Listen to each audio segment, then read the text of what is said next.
The following live stream has been approved for appropriate audiences. It may contain occasional strong language and may not be suitable for younger or more sensitive viewers. Viewer inebriation is advised, though not mandatory.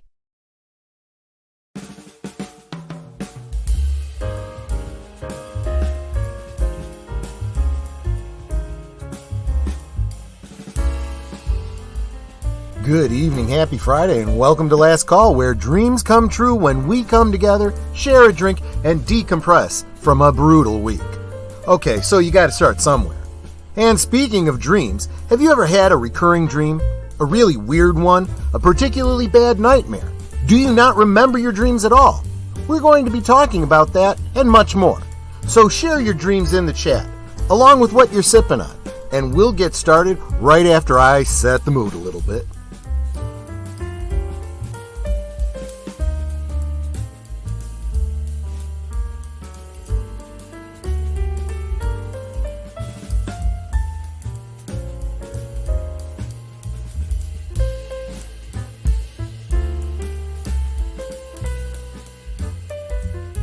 Call is streamed before a live audience.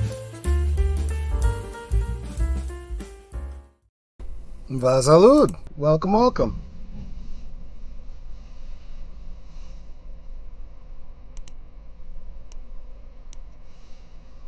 When skies are cloudy and gray, they're only gray for a day, so wrap your troubles in dreams, and dream your troubles away, until the sunshine peeks through. There's only one thing to do, just wrap your troubles in dreams, and dream your troubles away. Your castles may tumble, that's fate after all. Life's really funny that way. No use to grumble, just smile as they fall. Weren't you king for a day? Just remember the sunshine always follows the rain. So wrap your troubles in dreams, and dream your troubles away.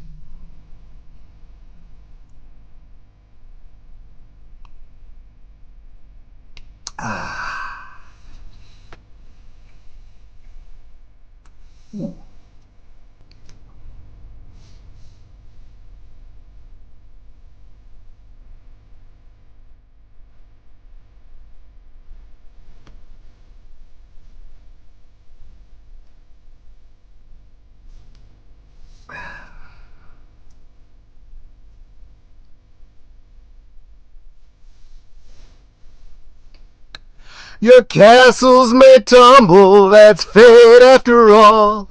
Life's really funny that way. No use to grumble, just smile as they fall. Weren't you king for a day? And just remember the sunshine always follows the rain. So wrap your troubles in dreams, wrap up your troubles in dreams, and dream your troubles away.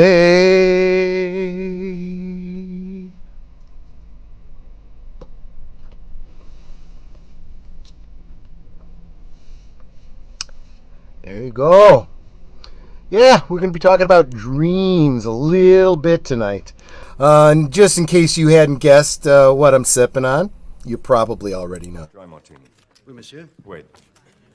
3 measures of Gordon's, 1 of vodka, half a measure of quinoa lily. Shake it over rice, and then add a thin slice of lemon peel. Yes, sir. Sorry about the echo there, guys. I got that squared away now. My apologies. Yeah, it's a strong one. Although I did go a little bit vermouth heavy, so it's got a little bit of a sweetness to it. Kind of like it. Kind of like it. That's why you married me. That is why I married you. The sweetness. I'm going to start out by saying hi to, the early birds here. So starting out with Tim.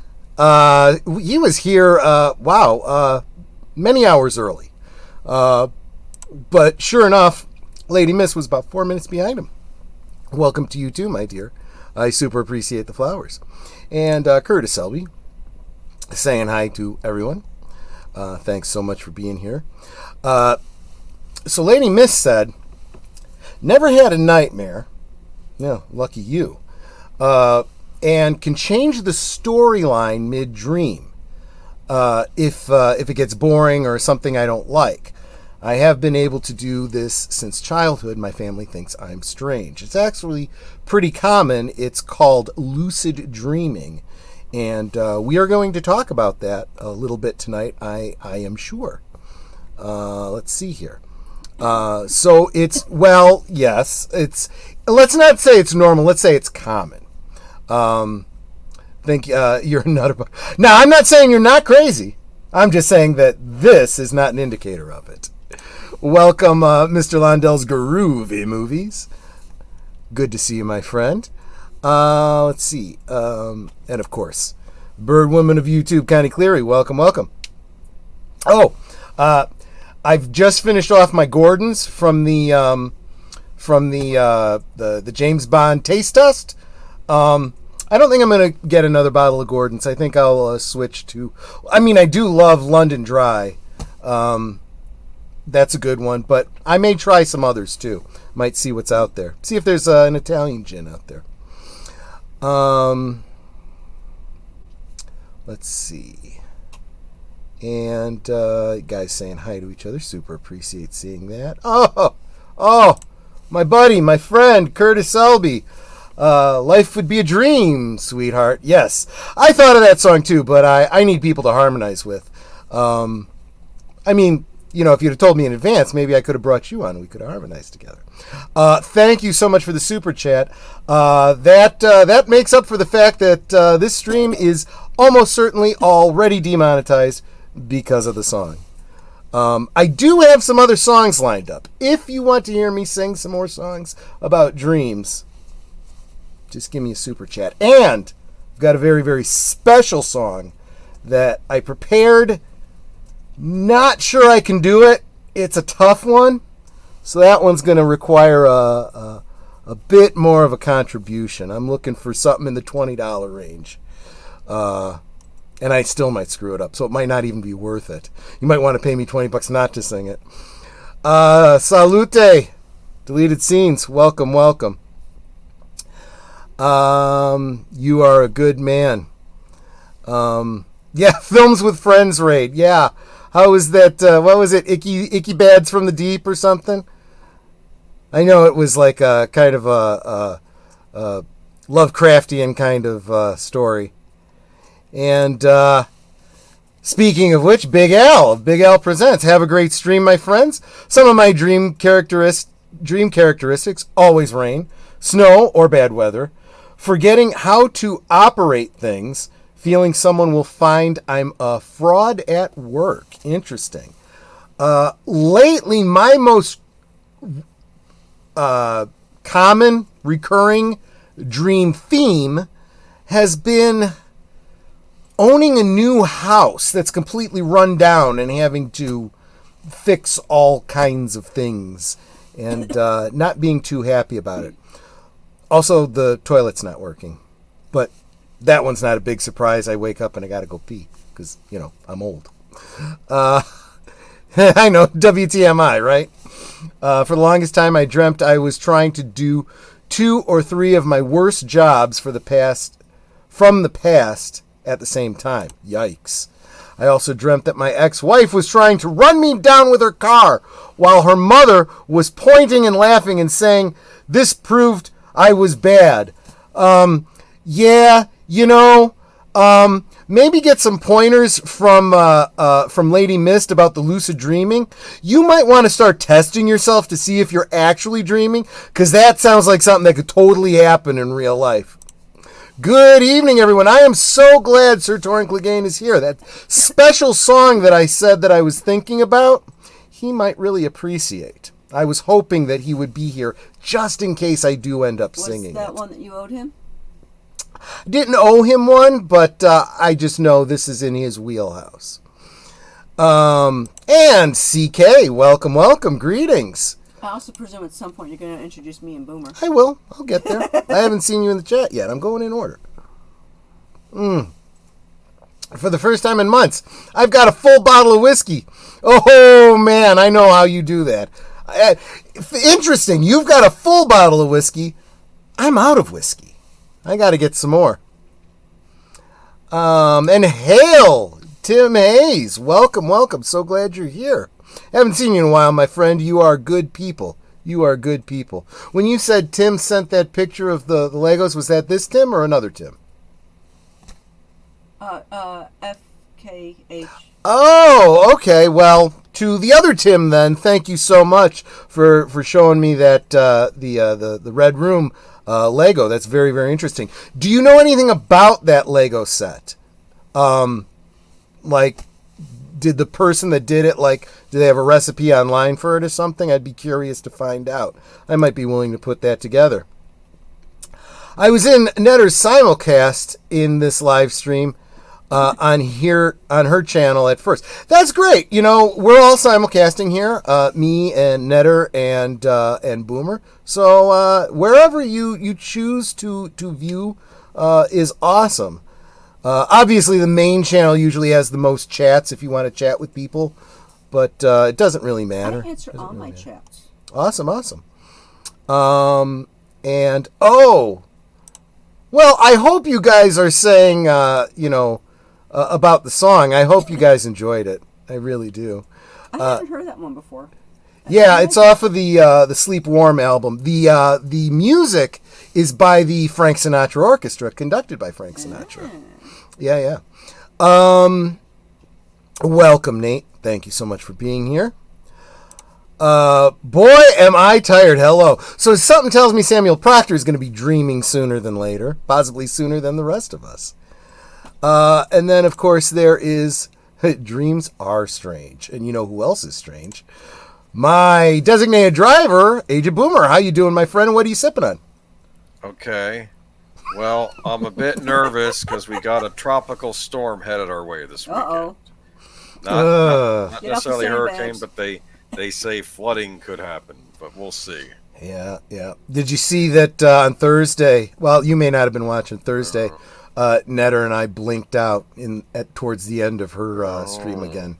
We were able to pull it back together and end the stream, but yeah, that was a boomer. I also have bummer. It was a bummer, Boomer. I have a fortune cookie that I can open up from Panda Express. You know how that works. You got to break it open, eat one piece first. What if it's already broken? What if it's already broken? You still got to eat a piece before you read the fortune. Well, this is I have another one that's broken, but I'm getting there. That one for Sunday. Okay, so pull from and then eat the part from the left side, right? It doesn't matter left or right. You just eat the piece that doesn't have anything in it because, well, you don't want to eat your fortune. and you do that, so you're basically telling the fortune cookie, okay, I accept the fortune that you're going to accept. You're going to give me before I see it, and then you pull it out of the other one so that you can read it. So here's the fortune: the wise learn more from fools than fools from the wise. That's just a truism. But it's wise. It is good. It is a good piece of wisdom. And I'm drinking a lemonade. Awesome. A hard lemonade? No, from Chick-fil-A. Do you have to work tomorrow? Yes, early. Oh, okay. So yeah. You should keep it low octane. But yeah, Chick-fil-A lemonade's pretty good. Yeah. Mm-hmm. Let's see here. You guys saying hi to each other. And Final Fantasy fan 012. Welcome. Good to see you, my friend. Let's see. I'm fairly sure I had my first encounter with a sleep paralysis demon a few weeks ago.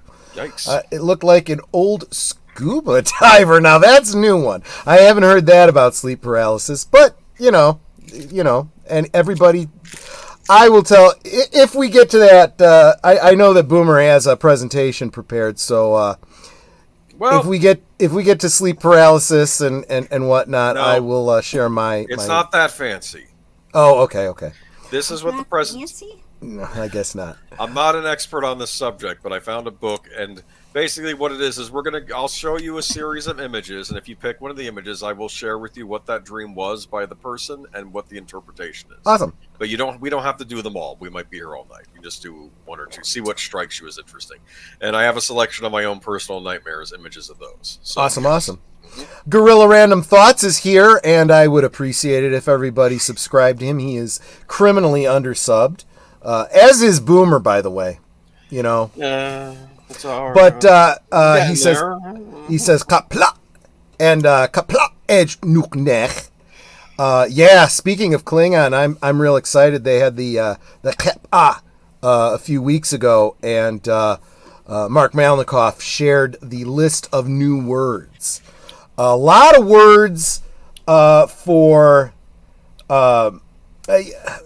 maybe someone who's a linguist knows what the term for it is. A word that's a borrowed word from another language because there wouldn't be a translation. So like words like Jewish, Christian, Islamic.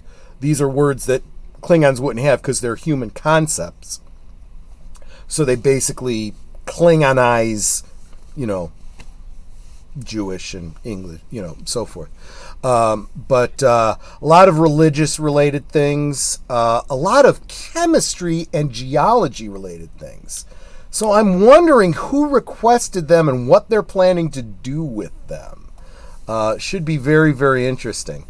But that's a topic for another video. Let's see. Saying hi to each other. One of my recurring dreams is my teeth falling out. That is actually very common. I have had that dream myself. What does it mean? I'm wondering how many people who have that dream have also had braces. I've attributed it to having braces. But maybe not. Maybe there's no correlation whatsoever. I had braces. Yes, I have many times. I would tell you my dreams, but YouTube would give you a community guideline strike. Yeah, I was thinking about that too when I started thinking through what I was going to be sharing on this stream. But who knows? The more I drink, you never know. Also, being able to fly. Yes, as a kid, I used to dream that one a lot. It's hard to control, like the greatest American hero. Yes, that is true. I have had that exact same dream. I used to lean into the wind, imagining that I could fly. And that's really what it felt like in dreams.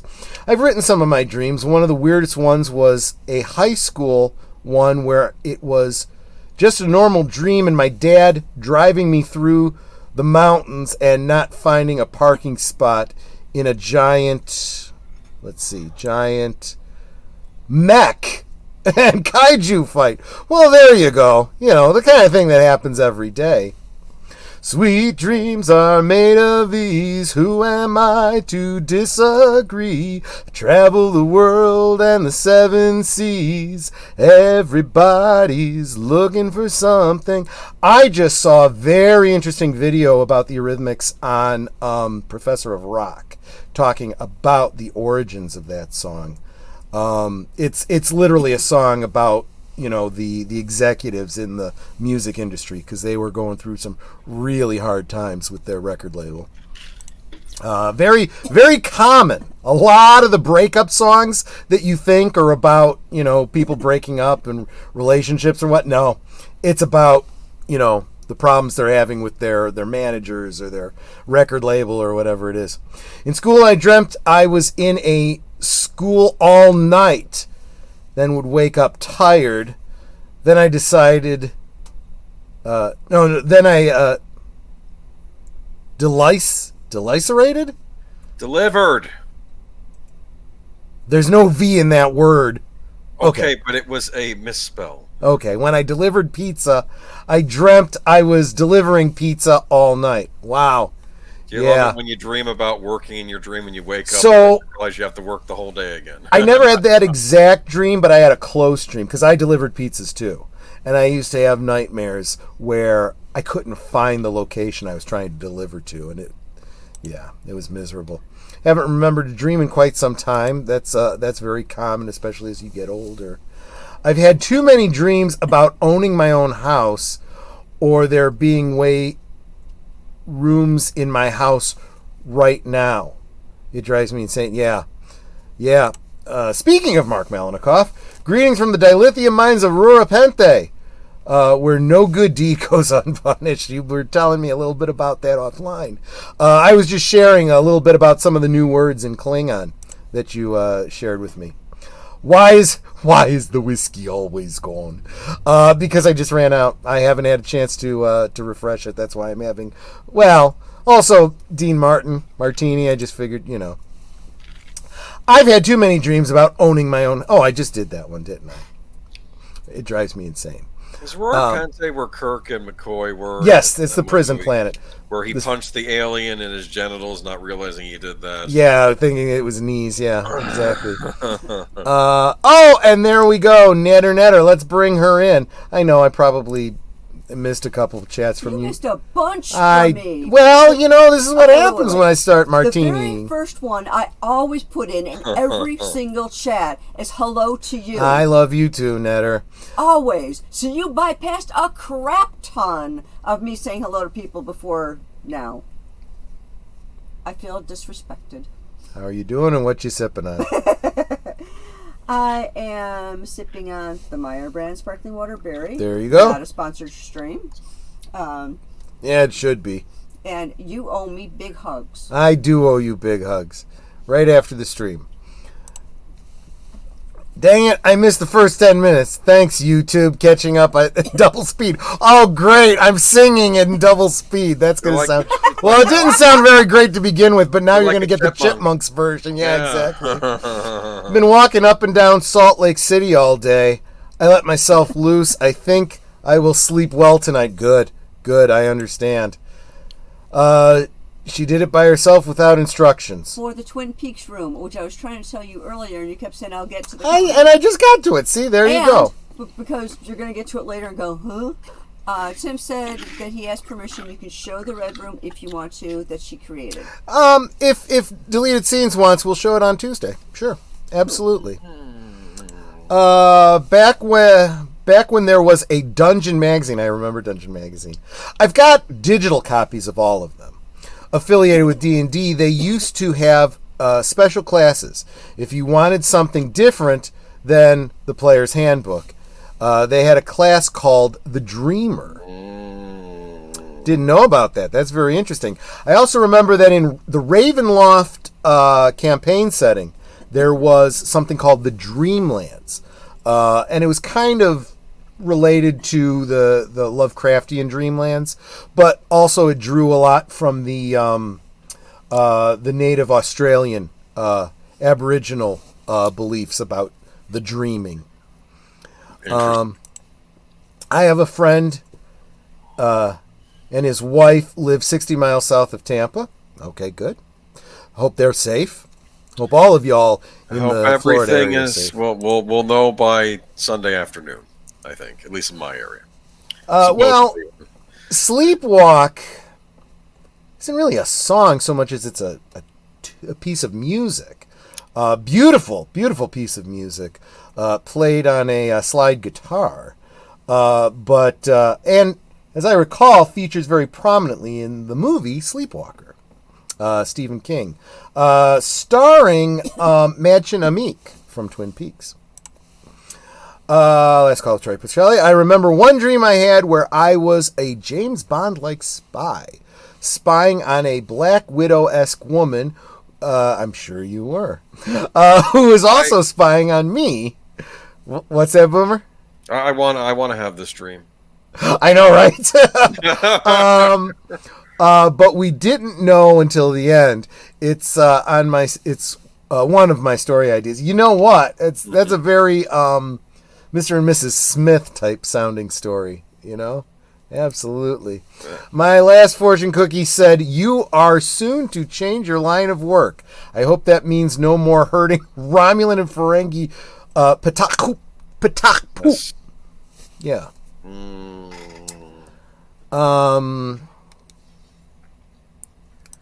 Sounds like the latest episode of Evil. Is that show still going, Big Al? Because I know you were really enjoying that show. Final season coming up. Okay. My dreams are like movie plots mostly. I love it when I get one. Even nightmares, just another horror plot to give me inspiration.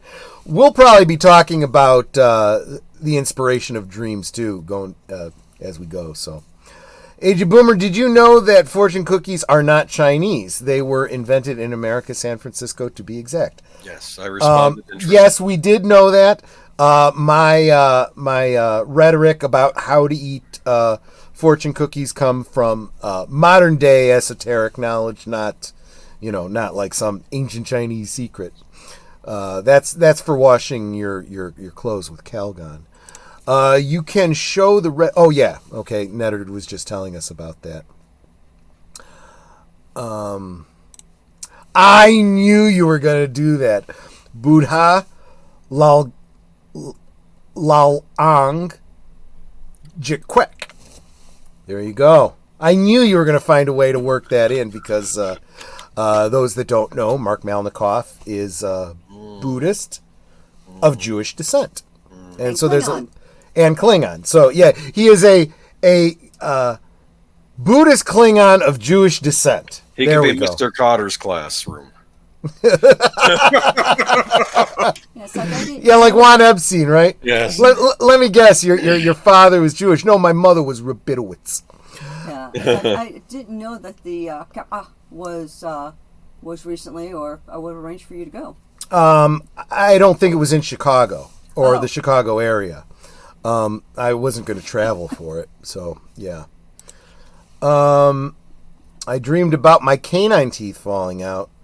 But never had braces. Okay, so... And I had braces and I never had any dreams about teeth falling out. Okay, so... Not that I remember. The dream about teeth falling out is very common. I started having that dream after I got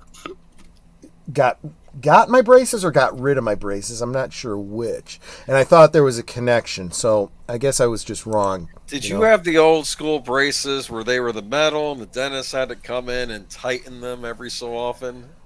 Yes. I had those too. Those were miserable. I had for all the molars, I had the metal bands. Did you have the retainer you had to put in front of your mouth when you weren't eating or whatever? Yes, I did. Oh my goodness. I did. Now, see, I didn't have that. I had the metal braces because I couldn't do the Invisalign because my teeth were too crooked.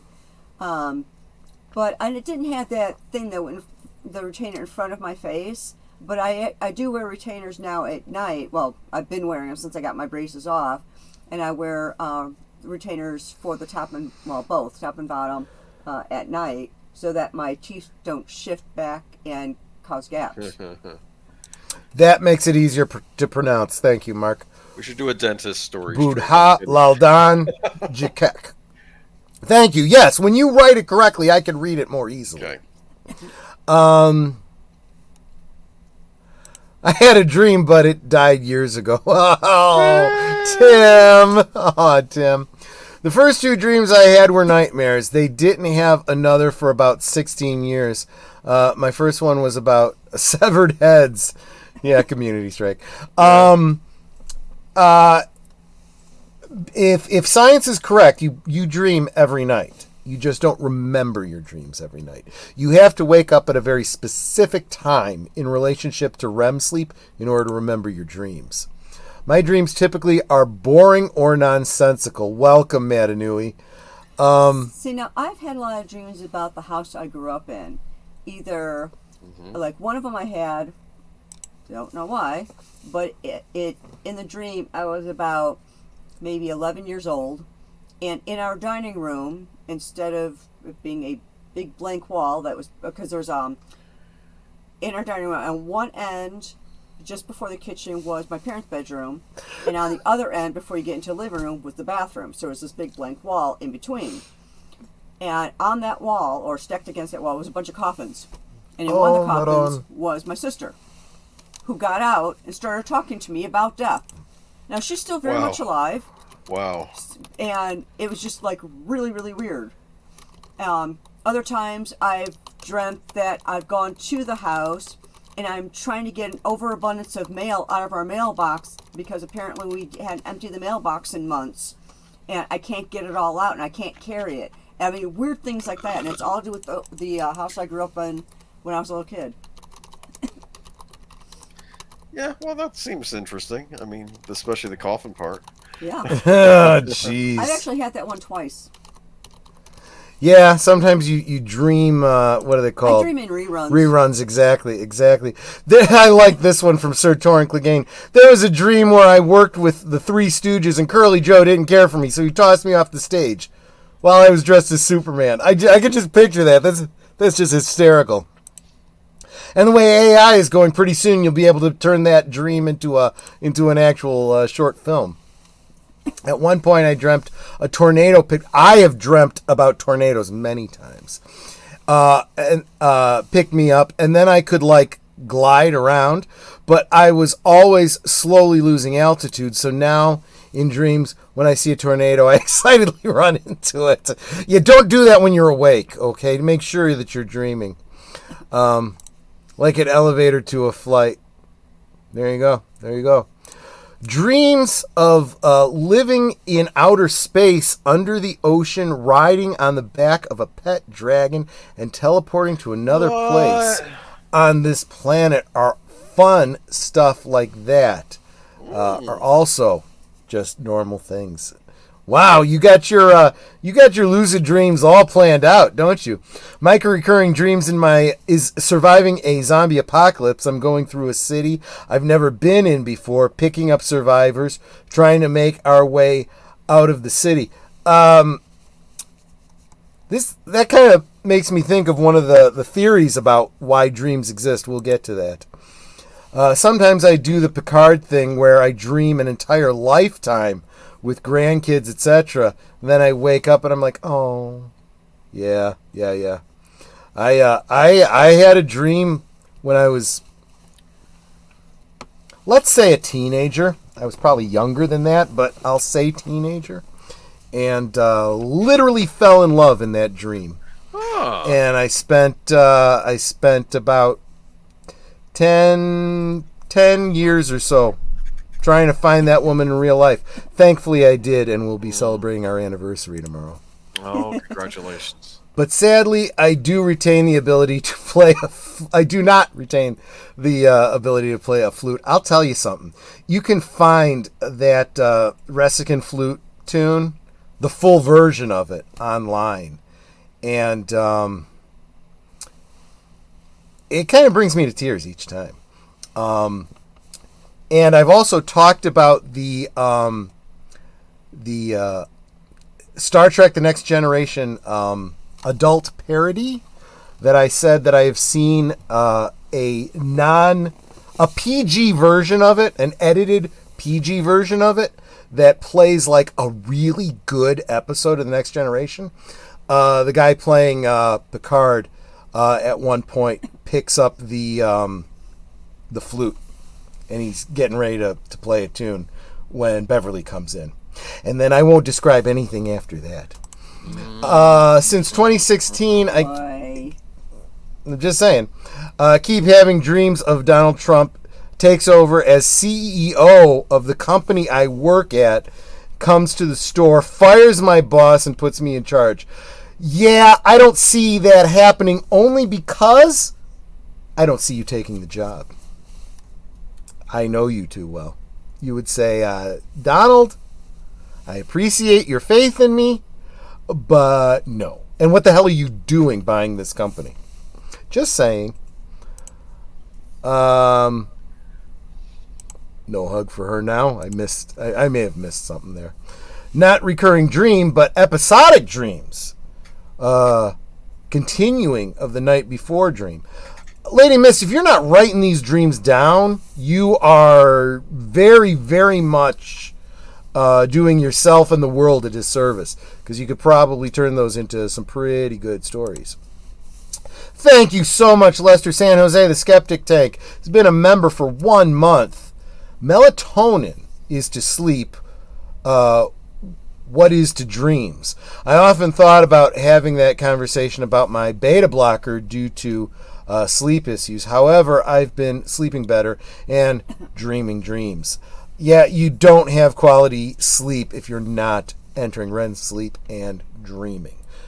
We're not 100% certain why, but there are theories. Just dropping by to hit the like. I understand. CK, have a great evening. I super appreciate you. Let's see. Guys saying hi to each other. Speaking of RPGs and dreams, shout out to Changeling the Dreaming, which is one of my favorite RPGs of all time. I bought all of those. What were they? They were the White Wolf, World of Darkness. I bought all of those World of Darkness. Changeling the Dreaming, Vampire the Masquerade, Mage. I don't remember what the subtitle was. The one about the werewolves. Prometheus, the one about the Frankenstein creatures. I got all of those books. I got all of them. Never actually played them, but I love the lore from those. Haven't played. You haven't played. You're talking to Vampire the Masquerade. Yes, I was drawing that correlation. The secret is to take advantage of extreme echoes. It literally changes the reality of the entire game. There you go. Final Fantasy. I know I had a flying dream one night, and I had this because I was watching a video on one of David Copperfield's shows where he was flying. I saw that too. That was pretty brilliant. A very good gag. Sadly, I knew exactly how that trick was done. I know how most of David Copperfield's tricks were done. I studied magic with Jerry G. Bishop, who those of you in the Chicagoland area will remember as the original Svengoolie. I did not know he was Svengoolie when I was learning magic from him. I did not know until years later, and I'm like, you're shitting me. Yeah. I found that out so much later. Whatever. Evil has 3 more episodes left in the 4th and final season. There you go. We were taught the fortune cookie thing by Iron Man 3. Exactly. And how good shawarma is when you're out with friends. I've had weird dreams, not that kind, involving fictional characters at times. Well, Madanui, I'm very sorry. Maybe someday you will have that kind. I bet a lot of you got your teeth pulled back in the day when that was the thing they did. I did have one tooth pulled. I had a tooth coming in that was causing some problems, and so I had it yanked, and I had to wear a retainer to fix the other ones. And this was before I had braces. Was it a werewolf tooth? Kinda, yeah. I mean, I have a tooth that is sharp like a canine, but this one isn't really technically a canine. I had a fang. Yes, you did, and you got that straightened out. A recurring night. It was removed. Oh, right. It was on my gum coming out, so it's like I still had the tooth under it, but I had the. But fang the right space has been replaced by having your teeth straightened. There was no space there. It was my regular teeth, and then there was another fang in my gum coming out. And my mom thought that was weird, so she had the dentist remove it. I still have the fang. A recurring nightmare I had when my kids were little was that they'd be playing in the driveway behind my van. I wouldn't see them back over them. Would wake up and hug them. That I'm going to take a brief second to explain. That plays directly into one of the theories of dreams, and that is that dreams are about things we're afraid of happening. And they are like warnings to be careful, warnings of how to deal with things that we don't want to deal with but may have to someday, things like that. And welcome, Logical Spark. Good to see you there. Let's see. Has anyone fallen asleep with the television on and the program playing gets incorporated into the dream? Wow. Netter has. My mom, a lot of people of her generation talk about knowing exactly where they were when John F. Kennedy was assassinated. And she's got a story that because she was home from school with a high fever, and she must have heard the television and whatnot because she woke up saying she had a dream about Abraham Lincoln being assassinated, only to find out that Kennedy had been assassinated. I was a kid when Cloudy with a Chance of Meatballs came out. I know that movie. I had spaghetti tornado nightmares for months. Oh, gosh. Well, I wouldn't mind that so much. I'd just eat my way to safety. When my mom died a week later, I dreamt she was alive, and she said, "I can't feel my legs. I'm cold." Wow. Yeah. Very common to dream about loved ones, especially right after they've passed. Heard what Jordan Peterson has to say about dreams. I'm not sure, Samuel Proctor. If you want to DM me like a link or something to one of his videos, I'd check it out. I like Jordan Peterson, I really do. Podcasts have entered my dreams, and the conversations that turn into conversations in my dreams. There you go. When Grandma died, I dreamt she didn't know she died. That happens. That happens sometimes. How many years, Netter? It's been 30. Is it 32 or 30? I can't see through the light. 32. I was about to guess correctly. Now every time someone dies, I dream that they don't know that they've died yet. That's going to become a recurring theme for you, I'm afraid. Then 10 years later, I dreamt about Mom, and she was shopping. She was a shopaholic. She saw me and said, "Where are these grandkids of mine?" There you go. I wonder what the flute was used for. Oh, no. Honestly, as adult films go, it was wholesome enough that if you cut out the sex, it was a perfectly good episode of Star Trek: The Next Generation. Nothing like that. Let's see. And Pacific 414, welcome, my friend. Good to see you. Good to see you. Make sure you check out his channel and subscribe. My favorite lucid dream when I was a kid is being a crew member aboard the 1965 Jupiter 2 and developing a romance with Penny Robinson. Good on you, mate. Good on you. Yeah, I liked Penny too.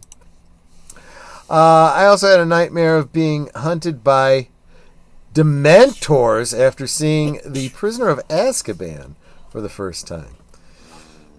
There you go. Then I have a random dream about a weird insectoid god trying to wipe out humanity, and a team of heroes I made up coming and claiming to have fought gods and won. See, you guys got to write these down. You could have best-selling books or good comics. I really want to know how to lucid dream. I've never been able to. The Cluu Channel, welcome. You learned from your Uncle Penn Gillette. I am a huge fan of Penn and Teller. I really, really am. Did learn some tricks from Penn. Not personally, obviously, but he's done a lot of videos talking about how to do different tricks. It is pretty cool, Samuel Proctor. I never was able to just will it to happen, though. I know Beyond the Hub guys say it was he's afraid to. Yeah, see, I know what Nick is referring to. He's seen some stuff about lucid dreaming that's very esoteric, and it doesn't need to be. There's people that get into real weird hoodoo type crap related to all of that. What? You don't have to. It's just realizing that you're in a dream and taking control of the dream. There's nothing supernatural necessarily about it. Yeah, well, CK, yeah, they do pull teeth still, but it used to be far more common. They try to avoid it whenever possible. Let's see. Afraid of getting beaten by the Three Stooges. They pulled teeth out back in the day. They pulled teeth out to help things, but they don't do it anymore. Now they use braces and the like. Yeah, they still do sometimes. Especially, well, now what they usually do is after they filled it to the point that they can't do that anymore, they put a crown on it. And if the crown ever becomes a problem, then they yank the root and they go for a post. Let's see here.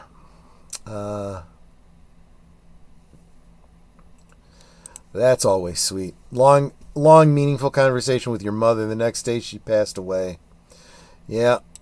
Good evening, Evelyn Hampton. Sorry you missed my song. You might have liked it. I did a Dean Martin tune. So following up the things about dreaming about those who died, my best friend committed suicide. Well, I just got demonetized if I wasn't already for the song. And when I dreamt about him, he did know he was dead. And he in his house at night with demons outside. Yikes. Yeah. Penn and Teller are big proponents of the Second Amendment. Doesn't surprise me because they're libertarians. I didn't know specifically about that, but yes, they are libertarians. The only thing in the house where what he was into, and it didn't make him happy. That sucks. Let's see here. I am one more. And then later we went into the funeral, and the house it was held in was the house from the dream, which I'd never been to before. That's pretty wild. And welcome, Sashi. Good to see you, my friend. All right, let's get to the main event. Aged Boomer has some dream-related material to share with us. Yes, he does. I do?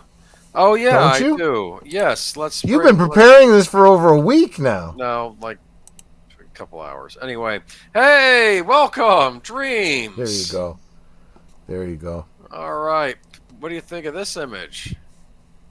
How about this image? I made these on Canva, and apparently there's one aspect called like magical or something, like no, dreamy. So these are the dream-like images. Let me tell you something. If you've never used Midjourney or something like that, the process is it makes me think like the computer is dreaming. You see this thing as like fuzzy images that become clearer and clearer, and then boop, you got a picture. All right, so it creeps me out a little bit almost. So pick an image, man. What do you like here? Tell me about the Buddha. Okay, there we go. Now, give me a moment for me to find it. It is not, in fact, a Buddha. Yes, it is. I say so. Well, it's probably how the stupid computer thought it was going to look like. But right. I'm getting these, by the way, from the Complete Book of Dreams by Julia and Derek Parker from DK Living. All right. You've heard of those DK books? Yes, I have. Okay. Hold on. I got all kinds of tabs here. No, that's the rock star. We don't want that one. I'll find it. Give me a minute. No, that's the claws. Okay. No. There we go. The Balloon Man Dream. And this was from... Ooh. Let me adjust my eyes. Never mind. Doesn't say who. Okay. This is the dream. I was walking through a large market. There were lots of vendors selling fruit and vegetables, and I came across one where a man was making cotton candy. He called me over and handed me a huge piece of cotton candy on a stick. I started to eat it, and I did so. I saw an advertising billboard on the top of the stall with a fat, jolly balloon man looking down at me. As I looked, he shrank and deflated. However, with every mouthful of cotton candy I ate, he grew fatter. Suddenly, the cotton candy turned into potting soil mix, which tasted horrid. The balloon man became very bad-tempered and shouted down to me, "If you eat that stuff, I'll go thin again, but you'll get fat." I knew that he was right, but I also somehow knew that I wanted him to be thin again, and that I was right to try and eat the potting soil mix. I plunged my hand into the compost to pick up another mouthful. I was aware of the small, gritty pieces of soil getting under my nails. I glanced down at the container. What had been a simple plant pot was now a beautiful gold vase from which a shoot began to grow. It became a large sunflower. As I went to pick it up, I woke up. What do you think of that one? This is a specific dream by a specific person? Yes. And I have an interpretation, too, if you want me to tell you the interpretation. Yes, please do. Okay, so this is from this DK book. George had a great difficulty maintaining relationships. He had been on the lists of several dating agencies to no avail, because when he met a woman, he would brag, show off, or pretend to be someone quite other than himself. This tendency was due to a lack of self-confidence, resulted from living in the shadow of an older brother who was smarter and better looking than he. George was, in fact, a nice, practical, reliable person with many down-to-earth qualities. The accent on food in the dream represented the love and affection that he craved. George, being in a dream market, reflected the fact that he was shopping around for a partner. It was interesting, however, that he ignored the delicious fruit, vegetables, and meat that would have given him real sustenance. He was instead attracted to the sweet, ephemeral cotton candy. The man who offered it to him was a symbol of his brother. This was summing up George's problems in relation to his brother very clearly. The balloon advertisement man was George himself, and his comments to George were showing him that he was simply an inflated bag of air that could become deflated at the slightest provocation. If he continued along his unproductive path of trying to find a partner, his odds for meeting with success were not at all good. George wanted to discover a new way to true love, hence his dislike of the balloon man and his equal's dislike but awareness of the message. The dream was telling him to come down to earth and be more sensible. In the dream, he did this by making himself eat the unpleasant-tasting potting soil mix, which got under his nails and irritated him as much as it nauseated him. The sunflower in its pot that turned to gold also represented George, the new George. It was a perfect symbol of hope and rebirth, showing him the potential rewards of becoming more true to himself. This dream seemed meaningless at first, and George had to work hard to believe that the balloon man did, in fact, represent himself. However, once he recognized the salesman as symbolizing his brother, the dream began to make more sense to him, and the moment he associated himself with the balloon man, the word deflated came to mind, and the connection became even clearer. What do you think? That's weird. What do you mean? But I think we're going to get a lot of weird. That was the interpretation. Dreams. Did you like that? Do you like the balloon man? That's what the AI came up with, by the way. Not so different than the drawings in the book, actually. I'll say that. He's kind of bald-headed in the drawings too, so that's interesting. I still say it's a Buddha. If I was dreaming this, I'd be dreaming about. I would describe it as being a Buddha. Okay. What did you think of the dream, Netter? Was it interesting? It was interesting. I'm just thinking eating dirt. Yuck. Well, think about Data in his dream on Star Trek when everyone was eating the cellular peptide cake, remember? You remember that very clearly. That's very I like good. that episode, I'm sorry. And Deanna Troi was the cake, remember that? Yeah, I wouldn't dream of eating her as a cake. Let's put it that way. Anyway, Worf thought it was delicious. Were they dating at the time? Of course he did. Were they dating at the time on the show? I think they were. Depends on what season it was taking place in. They might have been. Final season, I think. Yeah, it was seventh season they were dating, yeah. Anyway, there you go. Did you like the balloon man? Yeah, I've never had a dream like that. I can tell you that. Okay. Let's scroll to another image. We don't have to do them all, but let's see here. All right. Let's see what do I got here? We got the car, the bull, the ballerina, lady in the desert, the narrow forest jungle path, rock star on the tree, The bride. The Scared Bride. That's got to be archetypical. Do you know anything about that one? Yeah. Yeah, let me get to that one. Hold on. Let me find the page. You like the AI images, by the way? Yeah. That's a good one, I thought. They tended to like that one. Come on. I'm using those little sticky tabs that you can buy. No, that's the rock star. Where's the bride? There we are. The wedding dream. I was about to get married and was walking down the aisle. However, I was dressed entirely in black. Oh, well, I guess I got that wrong. Okay, however, I was dressed entirely in black with heavy black shoes and a black veil and was carrying a bouquet of dead black roses. I did not want to get married and seemed neither to know nor care who the bridegroom was. Suddenly, the aisle of the large and crowded church began to slope, so that I began to walk faster and faster towards the altar, despite my efforts to hang back. Reluctant and full of dread, I tried to keep away from the altar, which I now saw was piled high with dirty washing and a huge mound of earthy potatoes. I knew that I would have to do the washing and peel the potatoes. The slope of the aisle now became even steeper, and all the people and the church began to chant, "Go, go, go!" As I approached the altar, I dropped my bouquet, which then burst into hundreds of different things: saucepans, a shovel, socks, pieces of paper, and all kinds of garbage. The crowd shouted at me to clear up the mess so that they could all go home, and people started to poke me with long, skinny fingers. I tried to pick everything up, but it was difficult. The garbage was suddenly blowing around and away from me. Then I caught a glimpse of a colorful butterfly. I reached out for it, but it flew up into the sky. What do you think of that one? Yeah, I've never had that one either, but it's Netter? pretty freaky. Yeah, that's out there.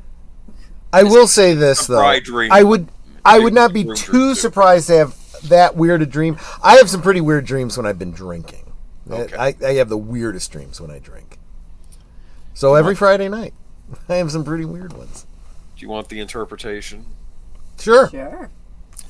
Laura had for a long time been living a fulfilled life as an artist, but had been able to sell only a few paintings. Money became scarce, and when her boyfriend lost his job, they slipped deeper into debt. At the time of the dream, she was being forced into taking a dull job at a factory. She knew that she would hate the job, but it was essential that she earn some money. The wedding represented for Laura's reluctant commitment to her new job, and the dead roses were a symbol of her faded hopes. She was extremely depressed at the time, and the prominence of black was symbolic of this. The veil over her face seemed to be hiding her shame, and perhaps also symbolized her aversion to what was ahead of her in her waking life. The unsympathetic crowd represented her problems, and the garbage and her inability to gather it up symbolized her reaction to the work she would be doing in the factory. The altar was a symbol of sacrifice, and the piles of washing and potatoes represented drudgery. The potatoes also represented the sustenance that she would receive as a result of her dull, laborious work. The one positive element in the dream was the colorful butterfly. It was a ray of hope, although she was unable to catch it, and she drew the parallel between the bright colors of the creature and her painting. It is possible that when her financial situation improved, she would in a future dream catch the butterfly. While the dream was clearly summoning up her present situation and her deep depression and reluctance, there was also a message of hope. Laura was, quote-unquote, dragging her feet due to the weight of her shoes, an indication of reluctance. The aisle of the church started to slope downward, showing the increasing serious financial situation. The exploding bouquet represented her anger, but she tried to counter this by attempting to accept the situation, even if it meant sacrificing her real work. She had visited the factory and knew that she would be working under considerable pressure to keep up with the production lines. This is signified by the jeering crowd. What do you think? There you go. Can I tell you about a dream? Yes, you may. This is actually probably one of the most famous dreams in history. Okay. So it's winter of 1862. Chemistry professor in Belgium is working on one of the most pressing problems in chemistry, the structure of benzene. Benzene is a hydrocarbon molecule, and all hydrocarbon molecules are made of hydrogen and carbon, obviously. But in benzene, the ratio of these elements is unique. Instead of having more hydrogen atoms than carbon atoms, like most hydrocarbons, benzene has the same number of hydrogen and carbon atoms, 6 and 6. What strange molecular structure could let these... okay, so you got to picture carbon. Carbon makes a lot of bonds. And you usually have, like a bunch of connections. Hydrogen only makes one. You remember that? One electron on hydrogen. Carbon has 6. So, yes. How could that... Right, okay. How could it be?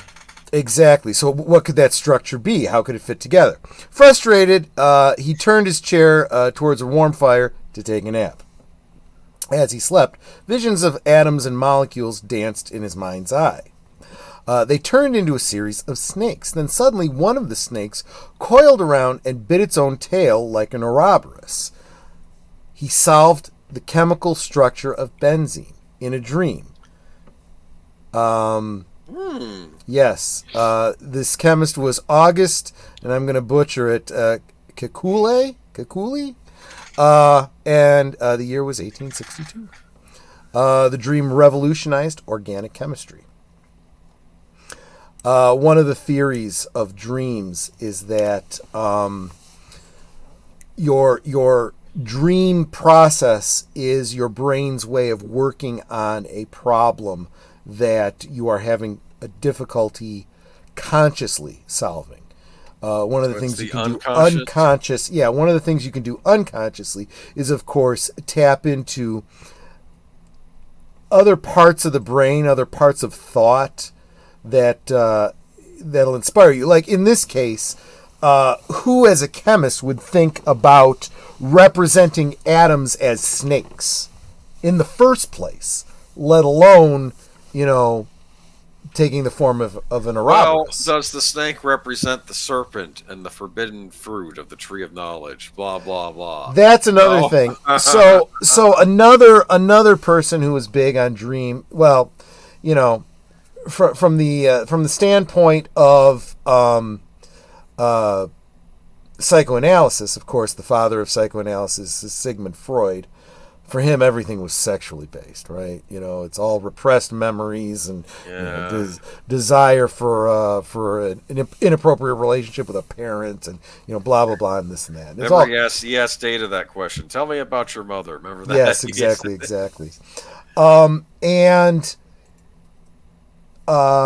even he acknowledged sometimes a cigar is just a cigar, but usually phallic symbols represented a penis and, any serpent or something like that. Yeah, or whatever. And, every cleft and hole was a vagina, and, he was just obsessed with sex. But that is a cultural thing, right? Actually, in his time, there could have been something to some of his theories, right? Because of the repressive nature of the time that he lived in. But a contemporary of his, a successor of his, Carl Jung, had a different theory, and that was that dreams were based on archetypes, because he noticed that many different cultures dreamed very similar dreams. I don't think that what he was describing was causal. I think he was describing something that was correlational. I think he was describing a symptom of dreaming less than, a causality. Everybody has similar fears. Everyone has similar ambitions, regardless of who you are, where you live, right? You want to survive. You are afraid of dying. You are afraid of losing people you care about. Afraid of losing, wealth, or, not being able to feed yourself, or, getting lost, being hunted, all these kinds of things. These are very natural things that everyone is preoccupied with. So the idea that people would have similar dreams to reason through those is not too terribly uncommon. I don't talk about this much, but when Netter and I were dating, I was majoring in psychology. I went to university, and I was going into clinical psychology. Did a lot of studying about Freud, Jung, all the psychoanalysis in your first year. That's what you do. Kind of like history before you start getting into more modern theories.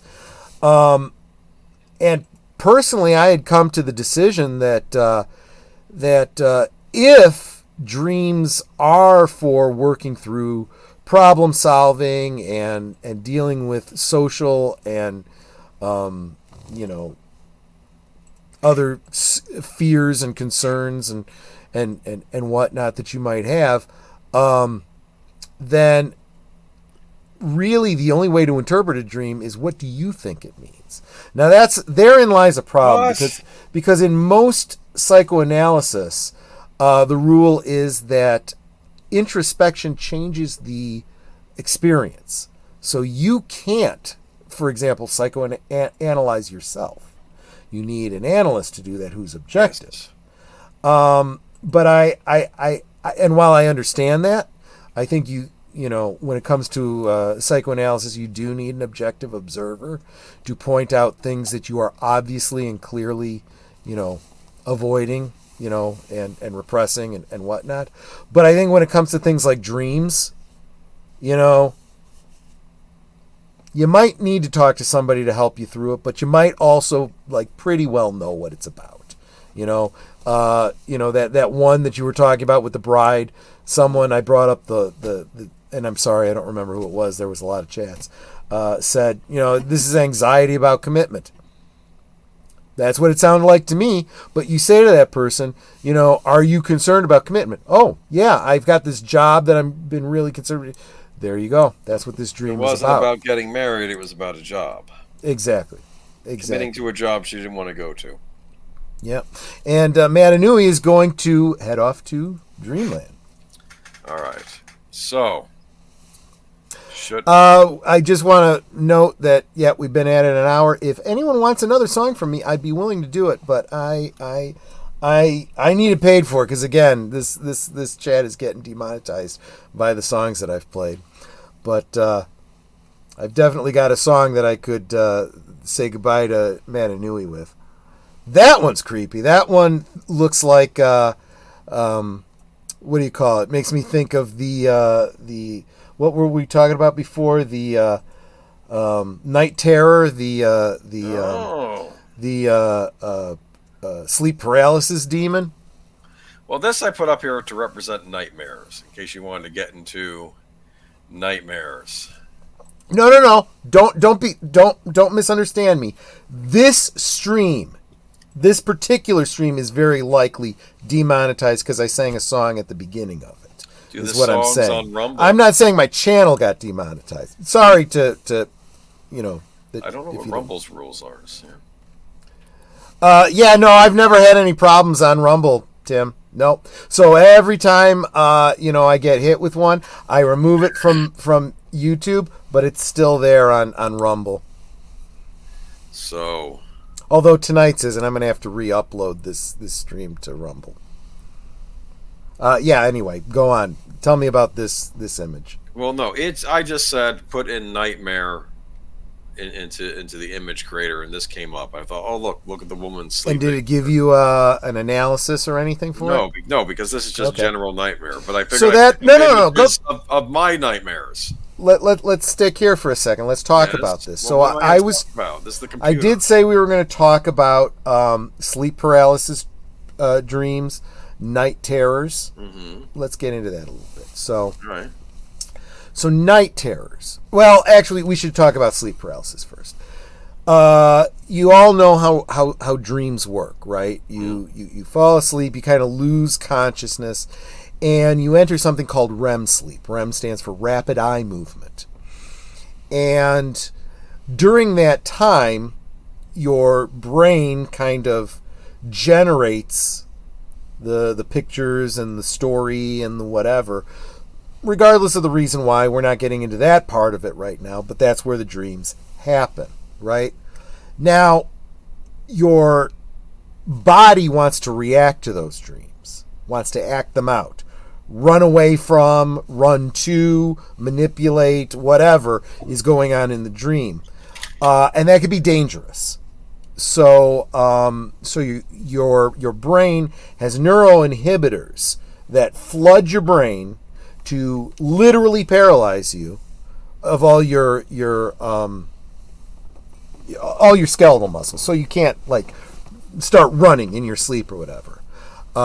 People that have a problem with that where it doesn't work, those are the people that sleepwalk, and it can be a problem. But be that as it may, most people during REM sleep are paralyzed. Now, there is something that happens occasionally to many people, if not all people at some point, and that is the ability to wake up and be conscious of your surroundings while still paralyzed by those neuroinhibitors. During that time, you can still be dreaming.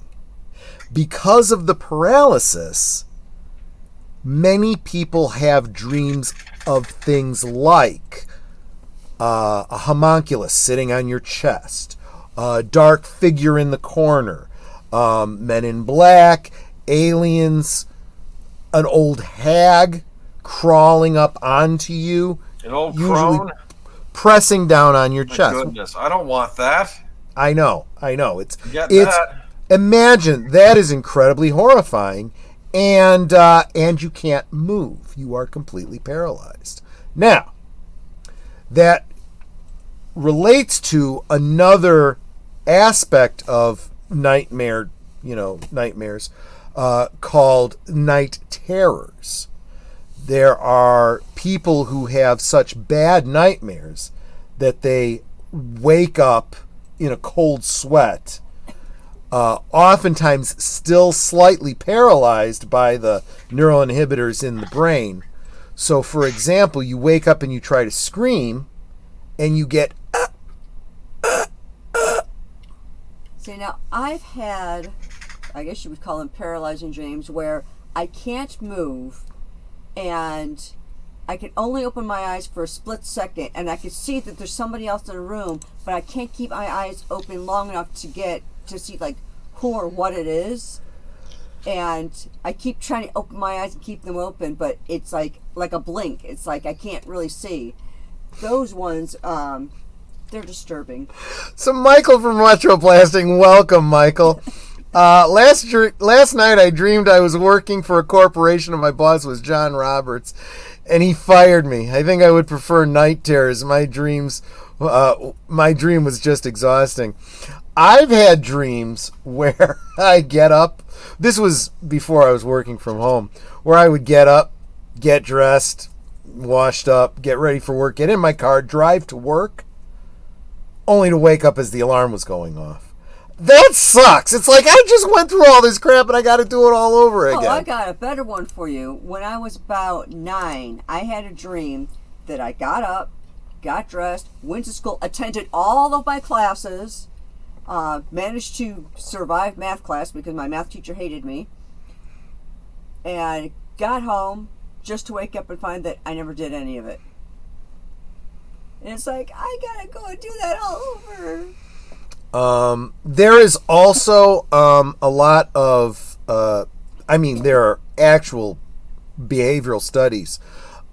People who, everyone will, all your teachers probably told you this for years. You got to test tomorrow. Make sure you study, but make sure you sleep well and get a good breakfast, right? Sleep well and get a good breakfast. If you study before you go to sleep and you get a full, thorough good night's sleep so that you do enter REM sleep, you learn better. It does seem that in dreams, you take what you have learned throughout the day and you file it into your memory. And of course, breakfast, you gotta, if you're low on blood sugar when you go to take a test, you're going to be screwed. But there you go. But Lady Myst said, had a dream I was running from an enemy when I came to a cliff hundreds of feet high. And as I came to the edge, I jumped off and dropped hundreds of feet into a river at the bottom. As I hit the water, I turned into a giant fish.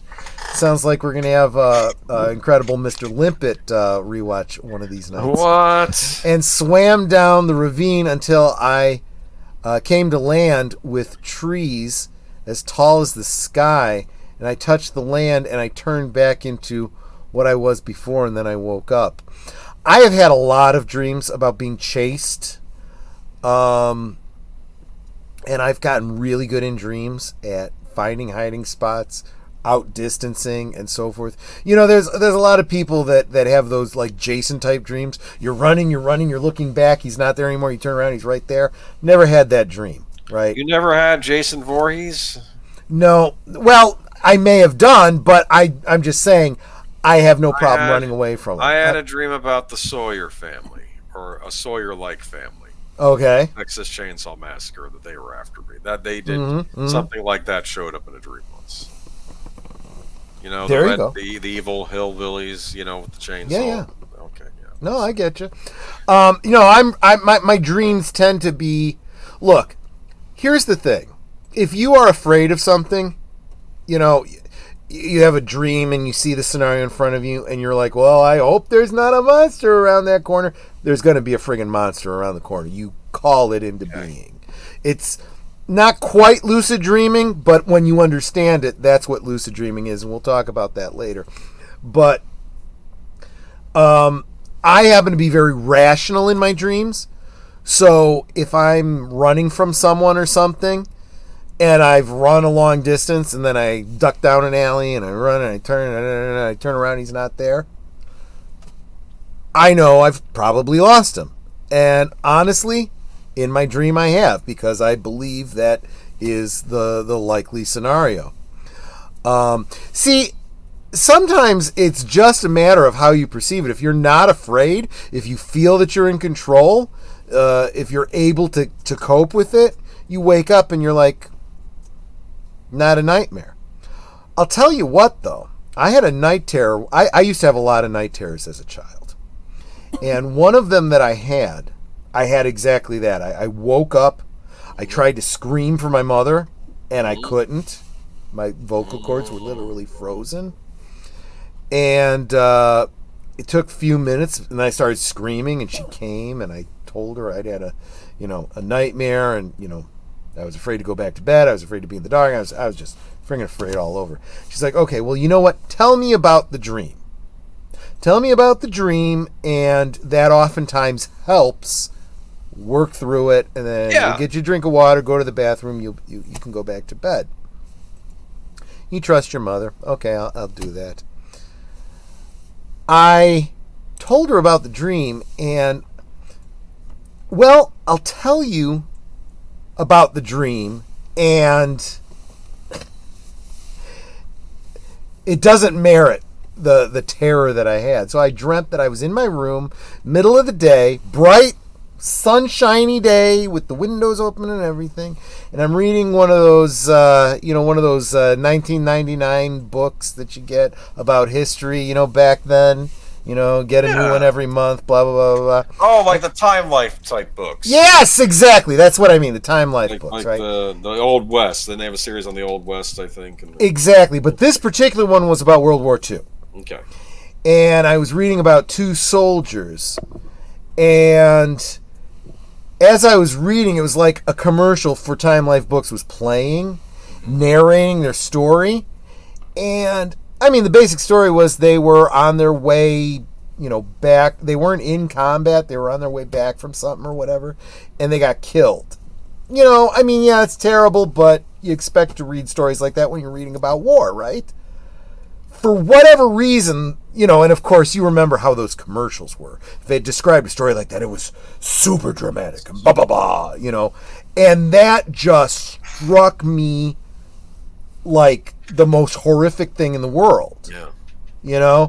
And like I said, I woke up and I couldn't move and I was trying to scream and whatnot.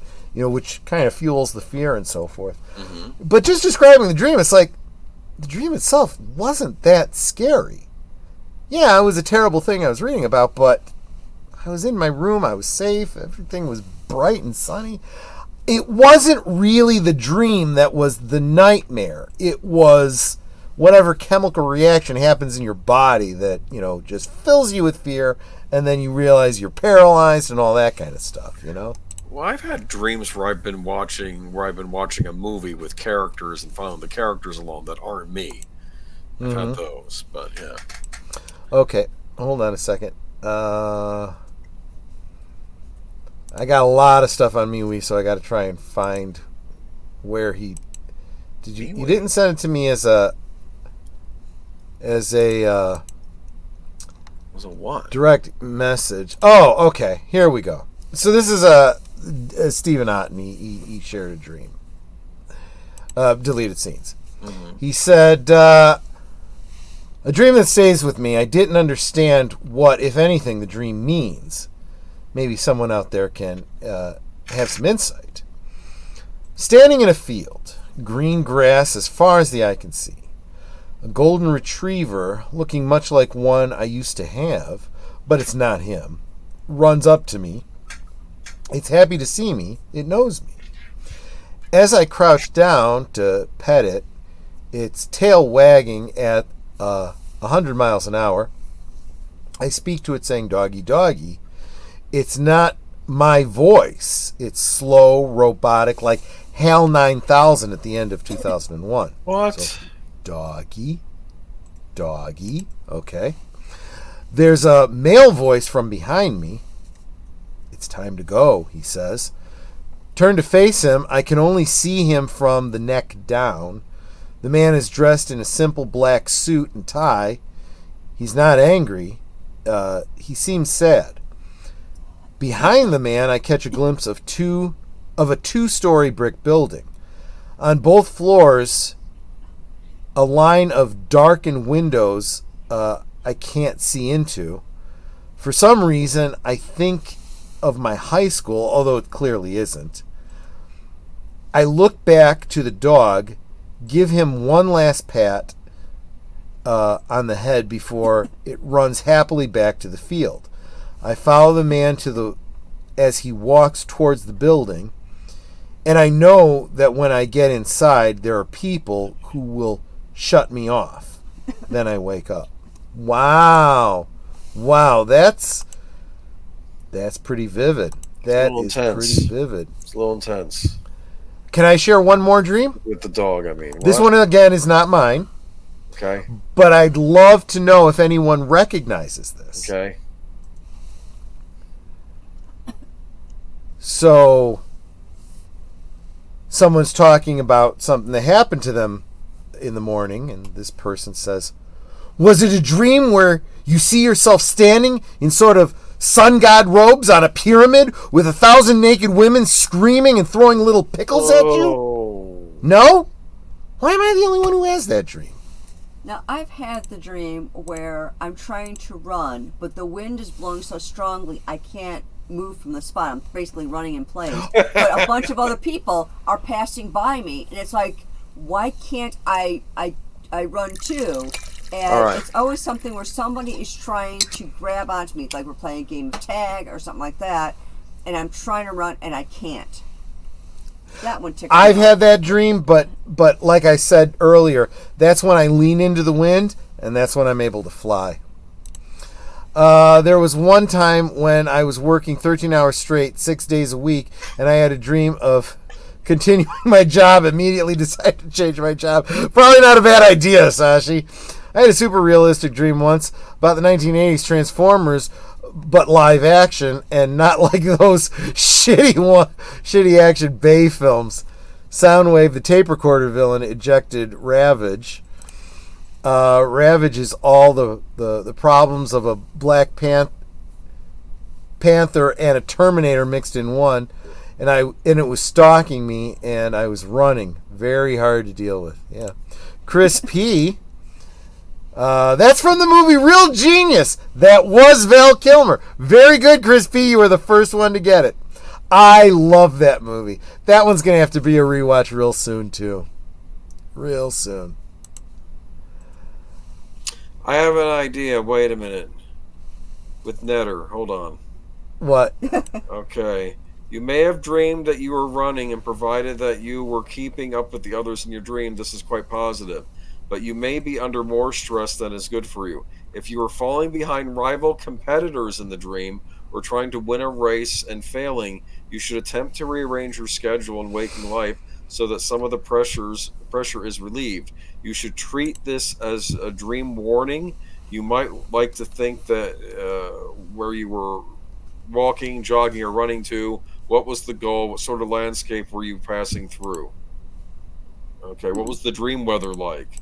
Well, it was windy for you. Yeah, it was windy. Okay, yeah, but it didn't seem to affect anybody else around me. And I was a kid. So apparently it was some challenges I was having as a kid. Maybe. I don't know.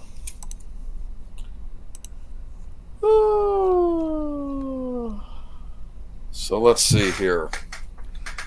Before we go much further, how about another song? Okay, let's do it. I'm going to have to mute you because otherwise you're going to mute it. But give me a second because I got to bring up. Then we'll talk about music. One of my nightmares. Okay, sounds good. Let me mute you. How do I do that? I can mute myself. Nope, I got you. Thanks. I'll bring you back in after the song. Let me bring up the song. Which one was I going to do? Everly Brothers, Dream? Nope. It's going to be mostly Dean Martin, unless I get a $20 super chat. Then I'll do that one that I think that Sir Torrhen Clegane's going to really like. You get my whole paycheck. I know. Give me a second. That one's in my ear, so let me turn on the speakers. Okay, here we go.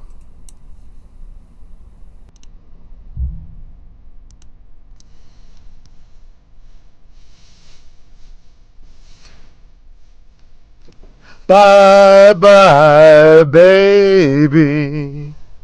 Time to hit the road to dreamland. You're my baby. I dig you in the land of Nod. Hold tight, baby. We'll be swinging up in dreamland all night, baby, where the little cherubs trod. Look at that knocked out moon. He been a-blowing his top in the blue. Never saw the likes of you. Bye bye, baby. Time to hit the road to dreamland. Don't cry, baby. It was divine, but the rooster has finally crowed. Time to hit the road.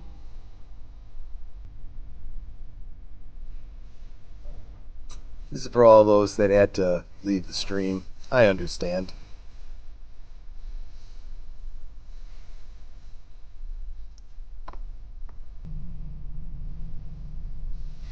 I miss my trombone. I can buy you one. I would play it too, and you would hate it. So you probably shouldn't.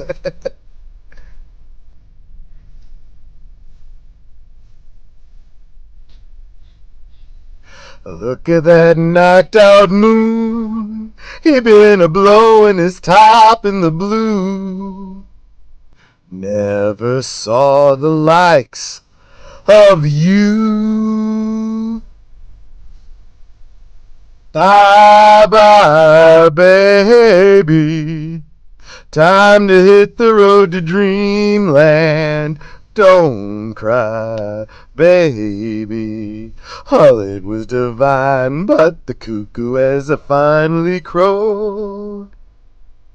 Time to hit the road. Time to hit the road.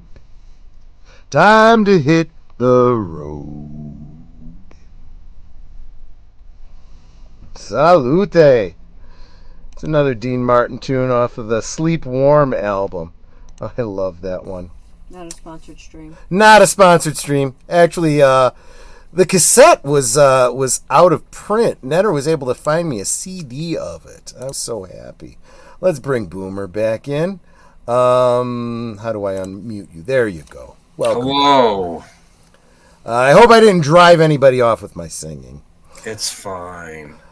Because Geek Flag says, Troy's about to sing, oh no, my nightmare has come true.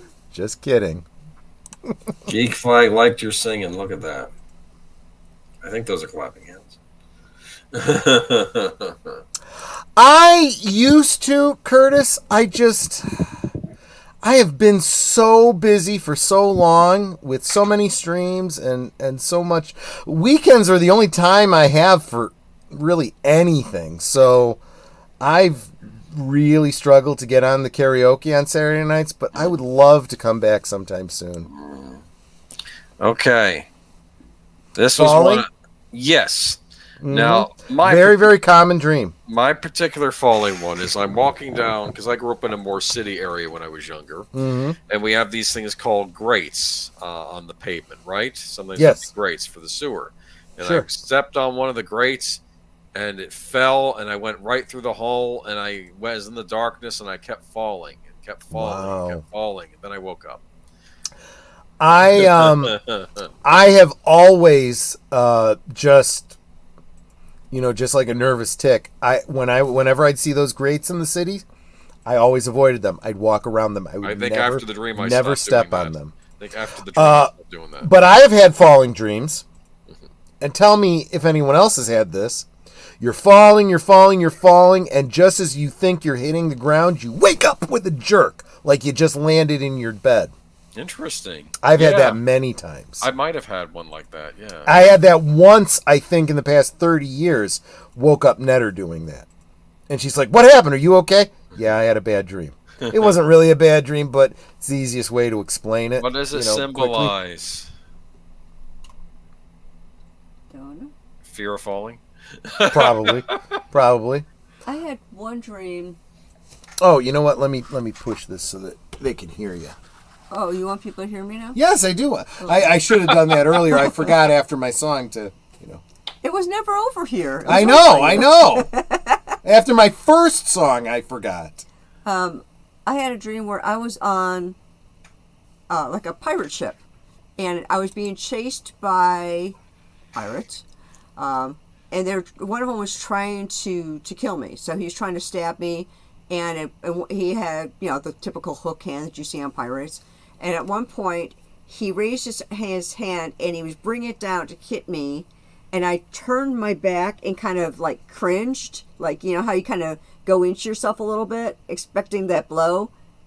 But the blow never happened. Right behind me appeared a wall, a wooden wall that protected me from the blow. And I turned around and looked at it like, where did that come from? And then I woke up. So it was like, huh? So we mentioned lucid dreams earlier. And since Enigma Severus, and by the way, welcome, Enigma. Did you send him that picture, by the way? I did. Enigma, please check your email. I sent you a picture that Troy created that I want to use for the thumbnail for your Thursday Things appearance. Respond and let me know what you think. Yeah, it was just, looking at your brand. I just thought it was a good idea. If you don't like it, I won't use it. But it was, anyway, that's a side thing. But lucid dreaming, we've talked about this there's been a conversation back and forth about it. Lucid dreaming is when you recognize, within the dream, you realize you're dreaming. You realize that these are unrealistic circumstances and you're dreaming. So you are able to take control of it. That's really the only trick to being able to lucid dream, is being able to recognize that you are dreaming. That something is strange, you're probably dreaming. So obviously the best way is to just decide to do something that you couldn't ordinarily do. Like fly or create an object that, isn't, currently available or whatever, something dreamy, you know. And if you're able to do that, you know you're dreaming, and then you could just become Neo, right? You can rewrite the program, like fly in the air like Superman, that sort of thing. Exactly. I mean, of course, you know, you can still have a flying dream without lucid dreaming. It's just you are not directly in control of deciding to do that. Have you ever lucid dreamed before? I have. I absolutely have, many times. Usually, it's how I deal with nightmares. When I realize that I'm having a nightmare, I take control of it and usually turn it to something a little bit more blah, you know. But I have also had lucid dreams. This is a very common one for my 50-whatever-year-old self, where I dream that I can't find a bathroom. I need to go pee, but I can't find a bathroom. Oh, yeah. See? Or you could find a bathroom, but it's like... But there's like people around, and you know, it's like in the middle of an open room, or the door won't close, or the toilet is completely filled up with water, and you don't want to sit on it. Yes, exactly.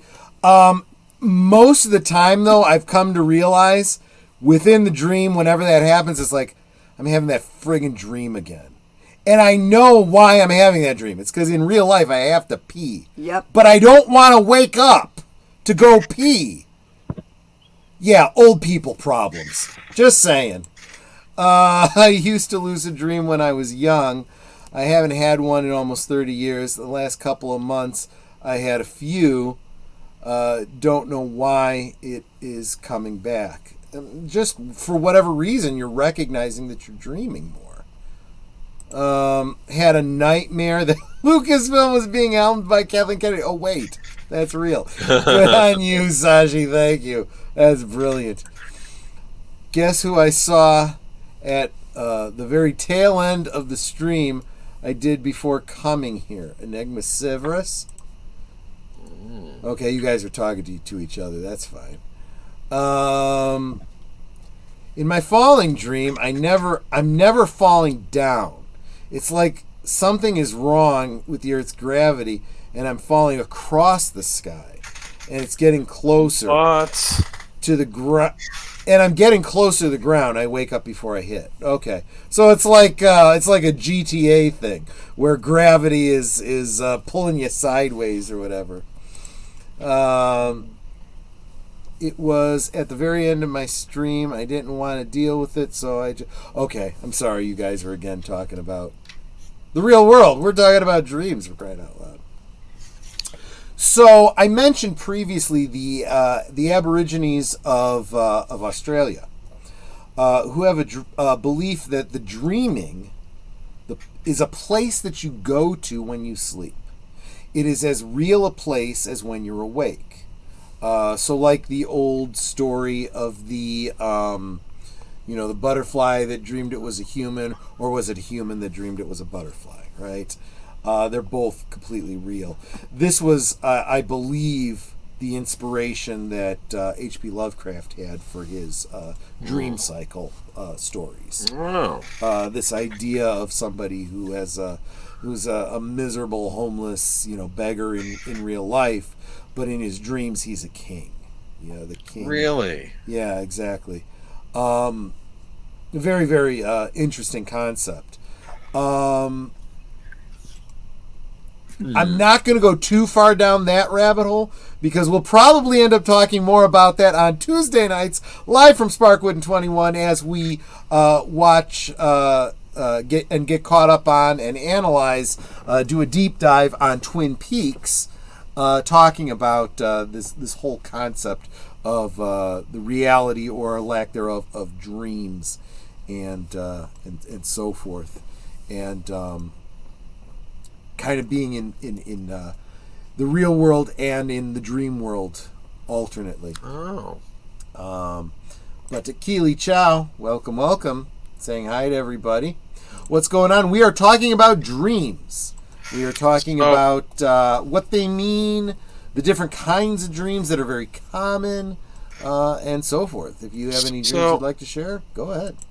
So this is one I had. I was a kid. We used to have this green van that my parents had, and sometimes the kids would stay in the back when we were going on family trips, right?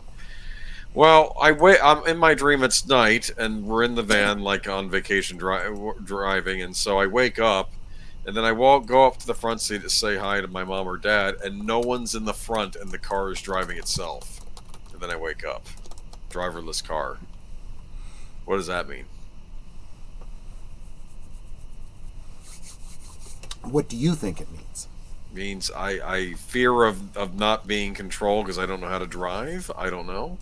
Is that true? You don't know how to drive? No, when I was a kid, I didn't know how to drive. When I was a child, like 5 or 6 or whatever, however old I was, when I had this dream. Yeah, that sounds pretty reasonable. I had the opposite. Yeah. I used to dream that I was driving because in the real world, I would watch my parents drive and I'd be like, I could do that. I think I was trying to figure out, I guess I got to take this thing over, but I didn't know what to do, and that's when I woke up, so, okay. Yep. All right. There you go. Oh, gosh, so many dreams about school, right? There we go. To this day, I still have dreams about university and, midterms and finals that I didn't study for. Yep. Homework and projects that I didn't do. Yep. Yeah, a lot of that. This one recurs to me when I'm not in school. Oddly enough, when I am in school, this does not happen. This is what I call the final exam dream. This is you've signed up for 4 or 5 classes. Maybe it's 4 or 4. Maybe it's 4 classes you signed up for that semester, and you've done well in 3 of them. You're caught up. You're doing well, except for that 4th class, which you stopped going to like the second week, and you just brushed it off. Yes. And you haven't even been in the class since the beginning of the semester, and now you're trying to sneak in. And you're like, oh crap! I didn't do anything for this class. And you're sneaking in like the last day of class or like the day before the final exam, and you're hoping the teacher didn't realize that you were missing all this time, and you're trying to figure out how you're going to do this final exam. One of these dreams, I kid you not, I was trying to cheat off of one of the other students in the class because I was not stressed about doing it. Apparently, examinations, they came up in this other book I have, which is the 1001 Dreams Complete Book of Dream Interpretations by Cassandra Eason. Examinations. Nathan, 50, had a recurring dream that he was back in school taking an examination in a huge hall filled with other students. He had not prepared for the examination. Everyone else was writing, but the questions swam in front of his eyes. Nathan's mind went blank. He woke in a total panic, running from the examination hall, pursued by the examiner, a former critical teacher, shouting that Nathan had failed as always. Yikes! Interpretations. Okay, dream backgrounds and meanings. Nathan's workplace was being taken over, and because of his age, he was afraid he would be let go. Nathan was due to be interviewed with the new CEO, who was rumored to want major changes to personnel. Examination dreams may reoccur at times when our expertise or performance is called into question because examination pressure is imprinted on our minds from an early age. I know I read one interpretation of the final exam dream. It's repressed guilt from those classes you had where you should have tried harder and you didn't, and the grade reflected it. And now it's like a repressed guilt thing. Now, all these years later, I've heard that. Of course, there's always the school dream of you showing up in your underwear. I've never had that one, though. I don't know if you have. I have had, yes. I have. My dream has been showing up places naked. Yep. The worst part about that is nobody frickin' notices. What? Don't know what the hell that means. It's like, hey, he's naked. Nobody cares. Oh, that's funny. Well, I guess that's better. Maybe it's like you're worried about something and your mind is telling you you're worried about something you shouldn't be worried about. Maybe that's what that is. So you're totally transparent? Maybe. Possibly. The first lucid dream I had in 30 years, I was in prison. We decided to escape and rebel, and a woman helped us, and we fell in love. Well, that's always a good dream. Mark is talking about about Klingon lore. Kalas, I have returned. Kapla. Tim Hayes, film about dreams, The Night Walker. I didn't know that one. I'll have to look into that one, my friend. That might be a watch party for another night. Let's see. Chris P. Dreaming of being in school is the most common dream nightmare I have. Final exams and or overdue homework. Look, this is clearly because this is something we all stress about, and this far into it, there's no reason I would have this dream. I no longer give a crap about school.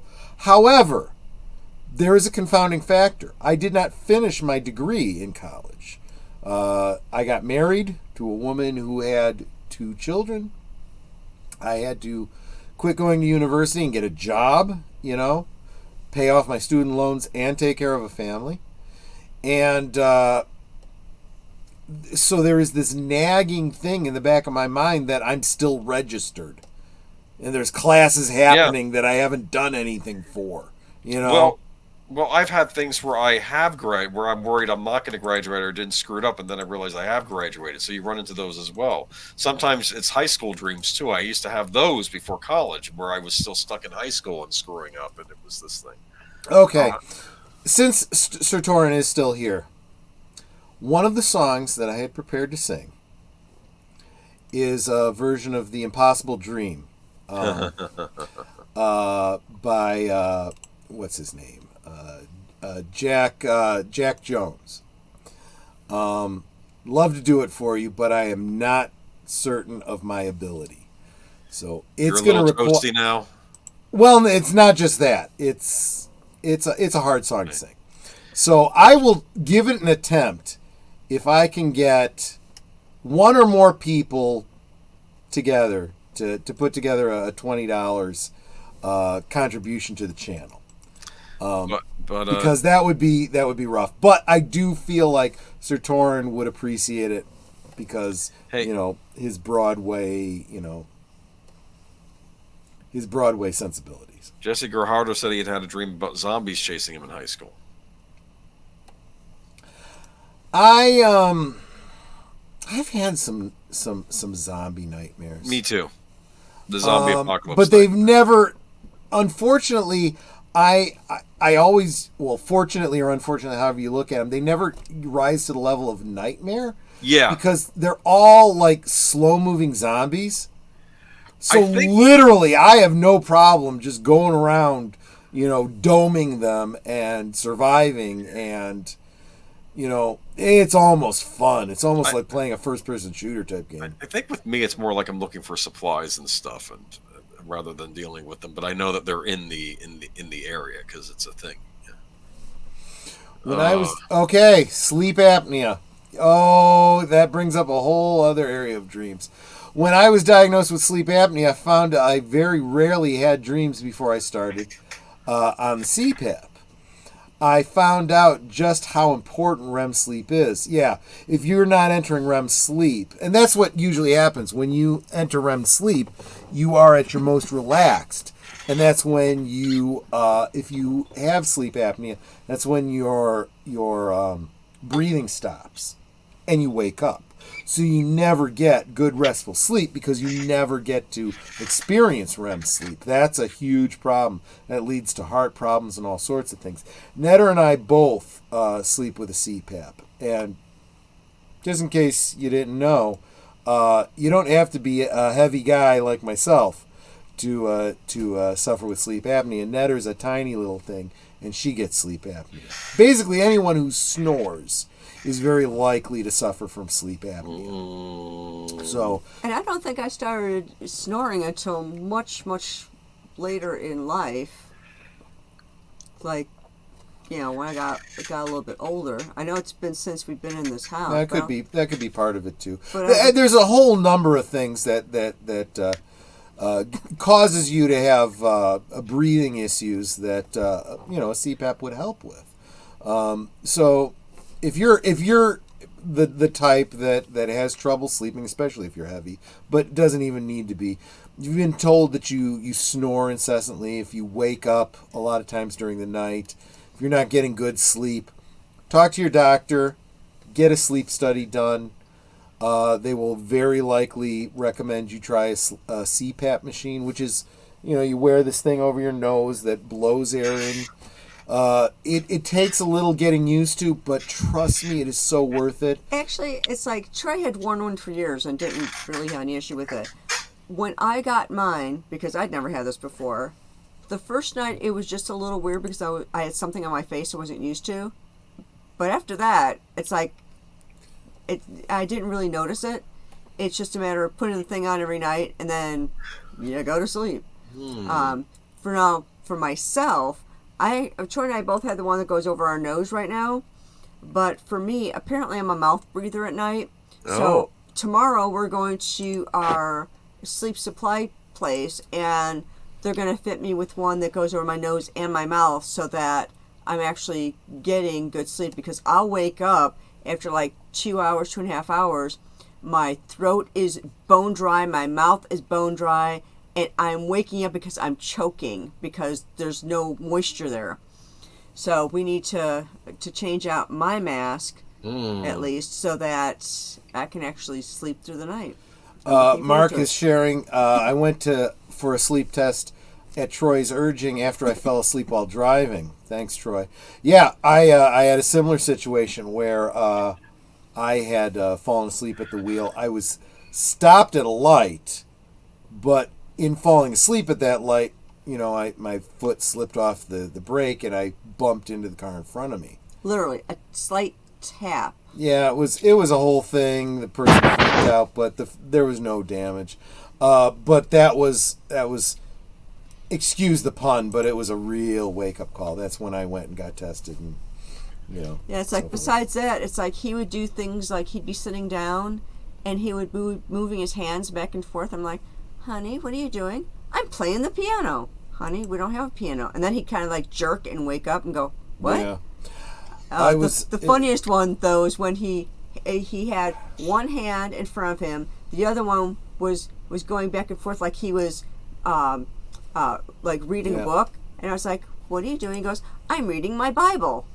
And then he started putting his hand forward like he was trying to give something. I'm like, now what are you doing? He goes, I'm paying my tithe.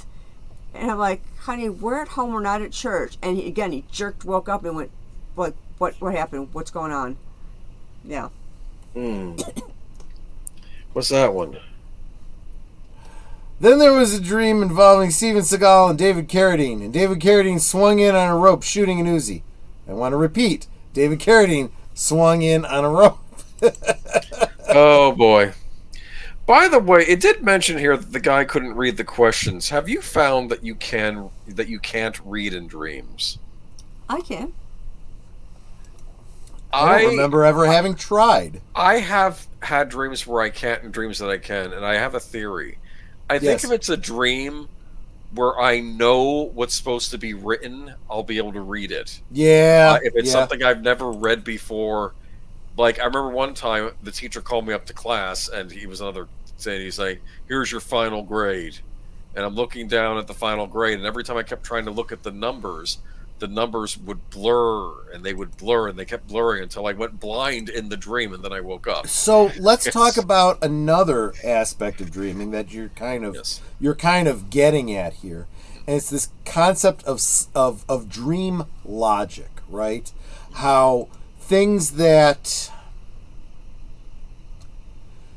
narratively would ordinarily not make any friggin' sense, can happen. Like you're, I don't know, you are in school and then suddenly you're at work and then suddenly you're at home and things just change around you. That's, sleep logic. Yes. But, and I think most people have kind of a concept of that. What's odd, maybe not so much, I guess it kind of makes sense from a dream aspect. But within the dream, even though that's incredibly strange, you don't think much of it in the dream. It's like, okay, this is just the way it is, just whatever. That's dream logic, But those, however, are the times. If you want a lucid dream, those are the times to, kind of pay attention and go, wait a minute. Wasn't I just at work? Am I dreaming? If you can do that, you can have the flying dream, you can have the whatever dream. So we've been very much skirting around the kind of dreams most people would want to have. Yeah, the ones I never have. Anyway, I did. I did once. Oh, good for you. Okay. I did meet. Kind of wish I could more often. When I was a younger man, I did meet Alyssa Milano in a dream, but she was annoyed by me. That's all I remember. See, I don't meet that. That's probably a more realistic dream than you realize. Probably. Alyssa Milano, right? Am I right? But I'm just saying, I don't typically meet celebrities in dreams. It's rare, but that was one where she showed up. Their dream was dancing around the song. Come and get your love. Was this after you saw Guardians of the Galaxy? So, would you like to see my most terrifying dream? 2 Batgirls. Best dream ever. Okay, there you go. Was one of them the Asian Batgirl? Don't answer that. I don't want to know. Oh, wait. Scott Hughes. Scott Hughes is here. Ever try to fight in a dream? Your arms feel like rubber bands, and if you actually make contact, it's like you're hitting them with a feather. That might mean something to you, Scott Hughes, because I have had dreams that I've been fighting, and I'm a pretty damn good fighter in my dreams. I've beaten the crap out of... See, this is why you asked about, like, Jason and that kind of stuff. Yeah, I'm a fight-or-flight kind of guy, and if I run, I'm pretty good at evasion, and if I fight, I F them up in my dreams. Like I said, I did meet the Sawyer, like a Sawyer type family in a dream once. So yeah. As I said, the wife made me a few weeks ago wake up. Dreamus interruptus. I'm not revealing any details. She asked me where I was. I pled the fifth. That's no fair. What you do in your dreams is your own territory. That should be allowed. I was actually. We were skydiving and my chute didn't open. Her and Barbara didn't save me. Those bitches. Screw them. Would you like to see my final nightmare? Yes. Show me your final nightmare. I'm going to talk about. All right. There we are. Medusa? Okay. Or something like Medusa? All right. So when I was a child, there was some movie on TV with this woman, glowing green woman, attacking and killing people or something. Okay. Again, I'm also thinking like Clash of the Titans. I'd seen that as a child, the Medusa and that, but I also saw this thing in a television movie. Anyway, this was my dream, though, where this woman appeared. I am on a kind of a dark plane with lights, sort of like the Pac-Man maze stage. Sure. Like how that would look. There are teepees all around, okay, like the kind the Indians had, right? The teepees, you know what I'm talking about? And I'm in a teepee, and outside on the field is this green ghost woman, and she's coming after people, and I have to stay in the teepee to hide. My mother is in there with me, and she says, I'm sorry, you're going to have to leave. You're going to have to go and, deal with what's out there. You have to leave. You can't stay here. And I think I was going to be forced out of the teepee and into maybe suffer victim of this horrible creature out there, or ghost, or whatever it was. Now, I did do research on what this dream meant. Okay. It's not an anti-mother dream. That's what some people would come up with, like, oh, your mom is betraying you or something. No, this is what it is. When you're a child, you have no authority, you have no power. You are powerless as a child. You have to rely on adults to protect you.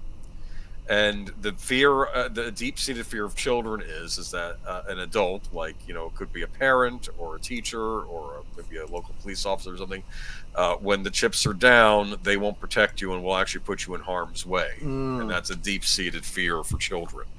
There you go, that you can't rely on those in authority, those with power to protect you or to do the right thing. Yes. So there Mark we go. Melnikoff is bringing up Freddy Krueger. 1, 2, Freddy's after you. 3, 4, better lock your doors. 5, 6, grab your crucifix. 7, 8, stay up late. 9, 10, never sleep again. Did you used to watch all those Freddy Krueger movies? Got them all on DVD. You remember part 2 when he shows up at that party and he says, "You're all my children now." Yeah. Remember that? That would freak me out, man, as a kid. Remember the first one had Johnny Depp in it. Johnny Depp getting pulled into the bed. And then blood shot up from the bed onto the ceiling. Yes. Right? Yes, I remember that. That was gruesome. And then Ernest Borgnine helped me defeat all of my enemies by telling me graphic details about his sex life.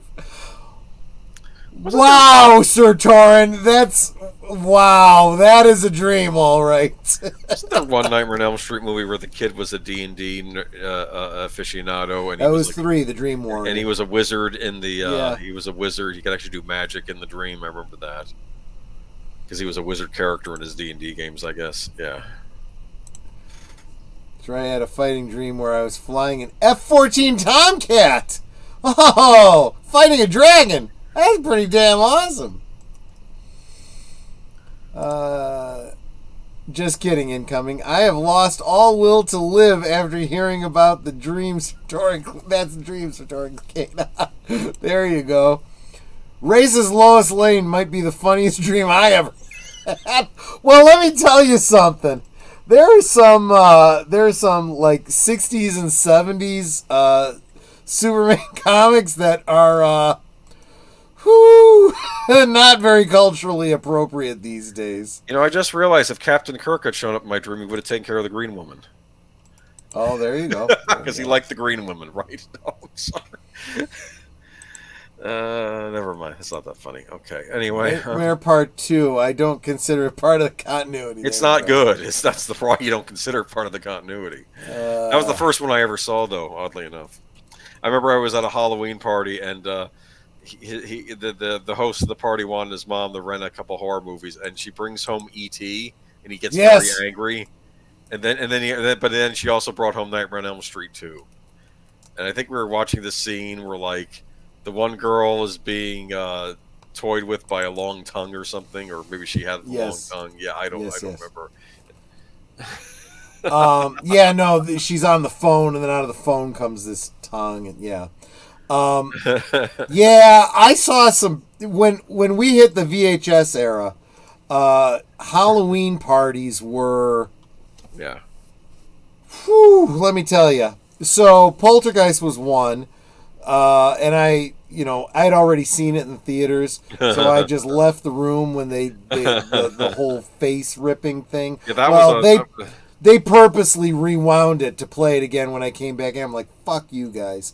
The other one was I went to a Halloween party where they had the movie I Spit on Your Grave. Ooh, that's a harsh one. Oh, that is harsh. And let me tell you something. That's not scary to me in the traditional sense. No. But that is scary in the holy fuck every guy's legs crossed kind of way.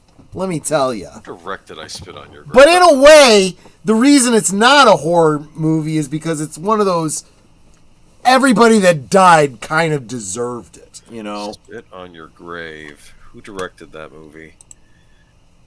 I keep confusing that with the other one, which was Last House on the Left. That was another one. I think Last House on the Left was a Wes Craven.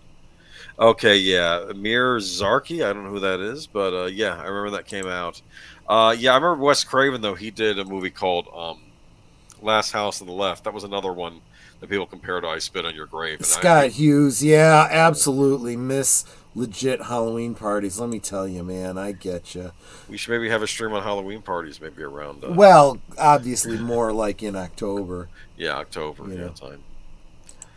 Wow, deleted scenes. Good on you. Yeah, he knows he knows this shit like right off the top of his head. He's like a savant when it comes to movies.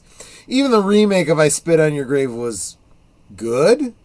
Don't know if good is the right word, but you get my drift. I haven't seen it. I did not know there was a remake. I'll have to check that out. I just remember all the guys at the party were like fired up because it was like there'd be nudity in it, and I'm like, this is not sexy. This is not the kind of fun. nudity you want to see. Yeah. Yeah, you know. And then obviously the ramifications of what happens is like, holy F. And there's part of me that's going, good on you, girl. You get these bastards. The other side is like, oh my God. Yeah, she takes care of some guy in the bathtub. I remember Yep. that. I remember that. That's a bad way to go. Here's the other thing. My mother was at that party. Holy cow. And she was like, oh God, seriously, what the fuck? Who decided this was a good movie to watch? And honestly, this was a conversation I had with my mom on the way home. She's like, are you okay? And I'm like, I made it through Poltergeist. I'm okay. Oh my goodness. I remember. She took me to Poltergeist, so she was like, okay, yeah, that's on me. Poltergeist was PG.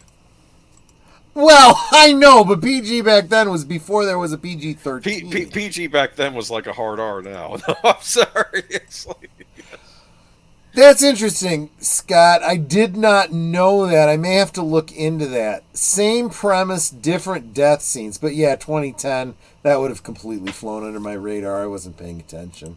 I should rewatch that. Did you even have the aliens? Did you even have the aliens dream where you are trying your best not to have a run-in with a face hugger? Never had that because, damn it, if I had had the aliens dream, I would have been all over Ripley.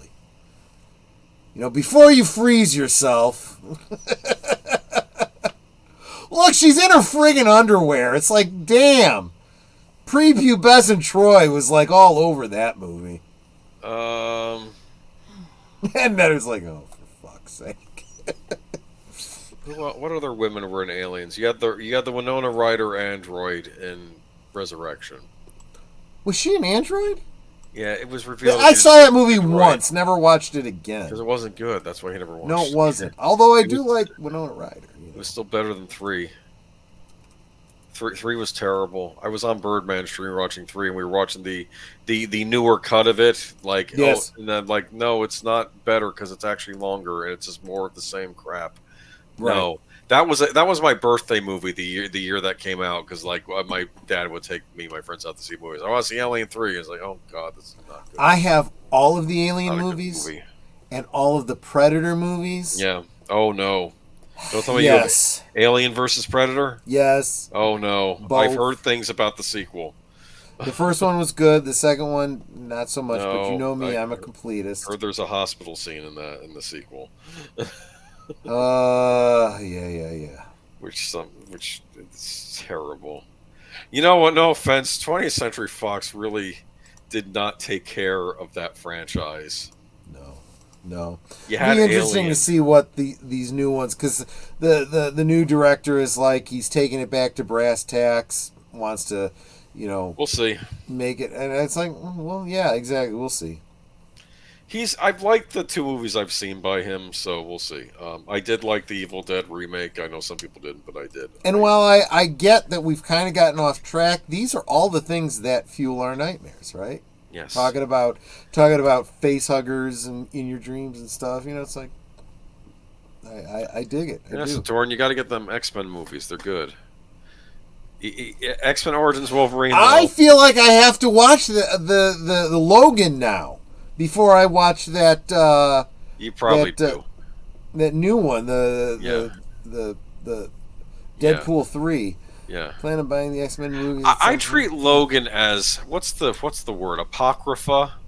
Like, well, they've if. said outright that it was like non-canon to the rest of the it's X-Men a what stuff. if. However, my understanding is that this new Deadpool Wolverine movie treats it as though it absolutely did. Well, it could happen. be if it's a multiverse thing, and that was. Well, it is, but also they're basically saying, look, the 20th Century Fox universe is over anyway.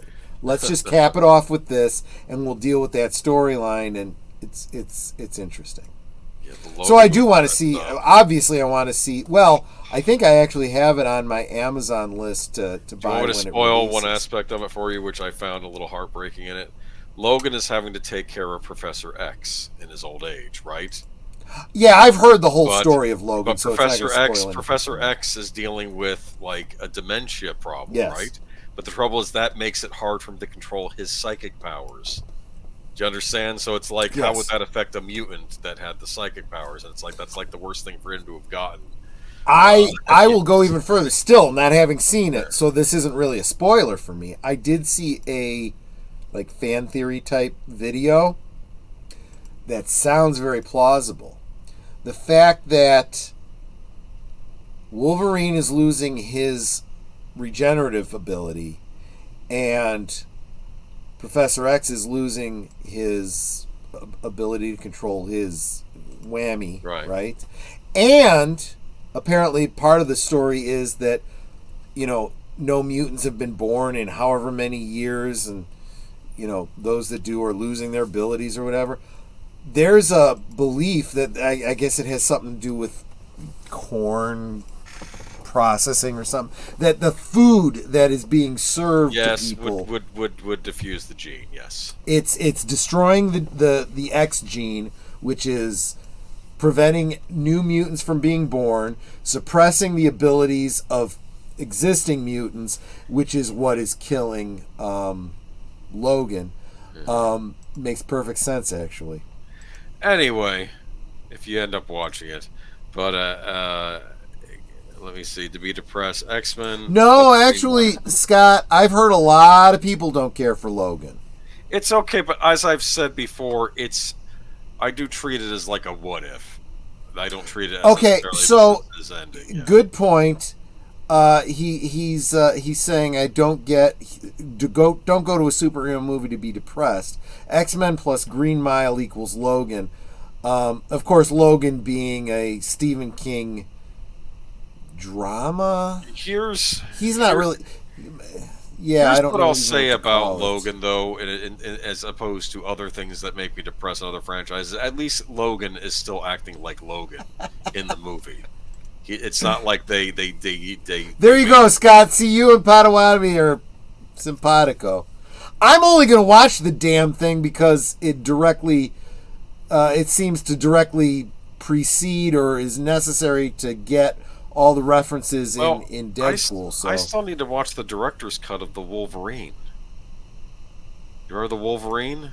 That was the one that took place in Japan? The food in the government plan to get rid of mutants is from the comics. Well, that certainly lends more credence to that, theory then. Okay. Yeah, I know you don't need to, but, I feel like I probably should.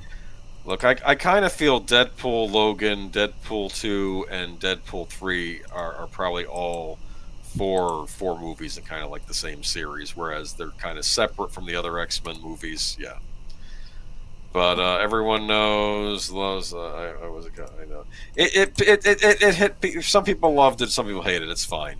You're allowed to like things and not like things. Just how I'm sure some people are liking and not liking a certain Batman show. Anyway, but we won't talk about that. Yeah.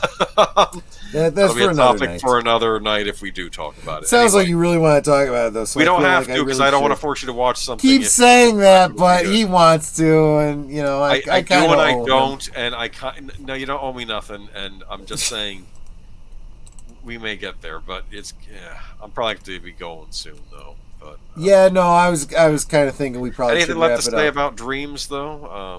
No, I think we covered a lot of the different kinds of dreams. I think we've done some dream analysis.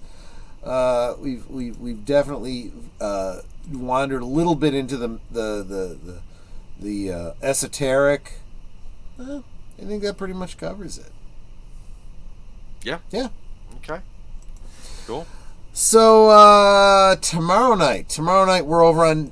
Well, guys, if there's something coming up tomorrow afternoon or early evening, let me know that I don't know about. But Netter, what's the movie tomorrow night? Dirty Rotten Scoundrels. Dirty Rotten Scoundrels. It's a great anniversary movie. It's a great anniversary movie. Yeah. It's fun, isn't it? It is a fun movie. It's what we're watching, and you can come share in our 32nd anniversary. Well, no, wait a minute. It's going to be our 33rd anniversary. 32nd. Okay, I'm off by a year. There we go. Okay. It's going to be our anniversary. Screw it. Just come celebrate with us. Don't ask me to do math. I've had a couple martinis. I can't do maths now. I'm going to do the math for you. Okay, so. Here we go. It is 2024. We were married in 1992. 32 years. Okay, there you go. So tomorrow night, Dirty Rotten Scoundrels, Steve Martin, and was that Michael Caine? No. Michael Caine. Yeah, Michael Caine. There we go. So I haven't seen it in years, so I'll be looking forward to that. Tomorrow night, 9 Central, 10 Eastern on Netters Network. Sunday, all the things on Deleted Scenes channel. Western Cinema Presents, Unscripted. Make sure you're subscribed to Deleted Scenes because he's got a metric fuck ton of content. Go check it out. But that brings us up to 8 o'clock Central, 9 Eastern on this guy's channel. What are we going to be talking about on Geeky Geezers? We are going to be talking about latest in the entertainment news. We are going to be talking about layoffs. The economy ain't doing so well, people. And something to be sure to vote for 4 more years of this bullshit. And then something to do with Ryan Reynolds versus Jamie Lee Curtis over Marvel. I love that one. That's going to be fun. That's actually going to be fun to talk about, I think. We had a lot of stories. We had to cut some. But there will be a good old day, so I know I skipped it last week. We'll do one on Sunday. There we go. There we go. There we go. So, yes. Oh, geez. Really? Did you go around to all the simulcasts and hit the thumbs up? You are good people, Potawatomi. Thank you so much. And then, of course, we'll top off the night and the weekend with The Other Side of Midnight over on Deleted Scenes channel. The Saturday matinee is the Impress File? Ipcris File. Ipcris File. There you go. Ipcris File. Oh, that's a classic with Michael Caine. Yes. There you go. Oh, a lot of Michael Caine this weekend, guys. Yes, there you go. The first of the Harry Palmer trilogy. I love $1 Billion Brain, part 3 of that trilogy. There you go. $1 Billion Brain. I'll talk about that on a stream sometime. Monday night at the movies, yes. I am doing a double feature. It will probably be dream related. One of them will probably be not exactly dream related, but dream adjacent. So keep an eye out for that. I haven't got the stream up yet. I haven't firmly determined the two films, but we'll check them out. I'm pissed. I lost my soundtrack to the Ipcris File in the flood. That was I was lucky with CDs. I had some damage, but no. Are you preparing for a possible another one this year? I don't want. There's worry about this tropical storm. Let's hope nothing happens. Anyway, but the other thing is, it was the Ipcris File $1 Billion Brain double whammy CD soundtrack. There you go. And that one that was a hard one to find. Then I found someone that had it on eBay for actually a very reasonable price, and I picked it up. And then of course it gets lost in the flood. Oh man! But anyway, it's okay. I still have it on my iTunes, right? So this is good until my iTunes dies. Okay. Anyway, go ahead. So Monday, that was Monday night. Tuesday night on Deleted Scenes channel. Mm-hmm. All of us here on the panel will be joining Deleted Scenes for Live from Sparkwood and 21, the next installment of Twin Peaks: The Return. I love it. Including the return of some fan favorite characters. So I'm worried about Dougie, man. He was left there all night, I think. I don't know. It's like yeah, well, he gets picked up. Don't worry. I'm excited. Yeah. We had a nice exploding car in the last episode. Ooh, yeah, his car got blowed up. Yeah. And it's like you see that kid going to play with the bomb, and it's like, kid, no, don't die, kid. Speaking of which, the next episode on Tuesday is called "Don't Die," and it's a rough one. There's some stuff in there that's emotionally challenging. So. I think I know the scene you're talking about. Yes, yes. Mm-hmm. Harry Dean Stanton is involved in that scene, and I think the episode is dedicated to him too. Right. So that's Tuesday. Thursday night, who are we going to be talking to on Thursday night? On Thursday Things with Netter on Netter's Network at 9 Central, 10 Eastern. It'll be Farvithian Guard. Yep. Another independent author that we'll be talking about him. We'll be talking about his book. We'll be talking about his YouTube channel. So looking forward to that on Thursday, 9 Central, 10 Eastern on Netter's Network. Thursday. That brings us around to Friday. I haven't had a chance to think about. No, we're gonna do the next two of I thought it was Outer Range. We're gonna do 2 more episodes with deleted. Oh, had we already planned on that? I thought we had. If I'm wrong, correct me in the chat. Deleted scenes, but I thought deleted scenes. Yeah. So it might very well be we're talking about Outer Range. Yeah. And that's fine. That's fine. I need to know that. Yeah. And I will get that stream set up.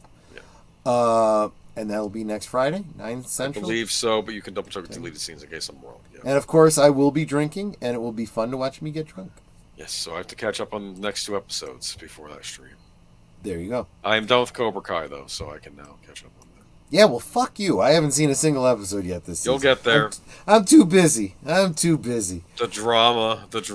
I can't say anything. Good. No, I'm looking forward to it. I'm really looking forward to it. All right. Any last thoughts? Any last words, Age of Boomer?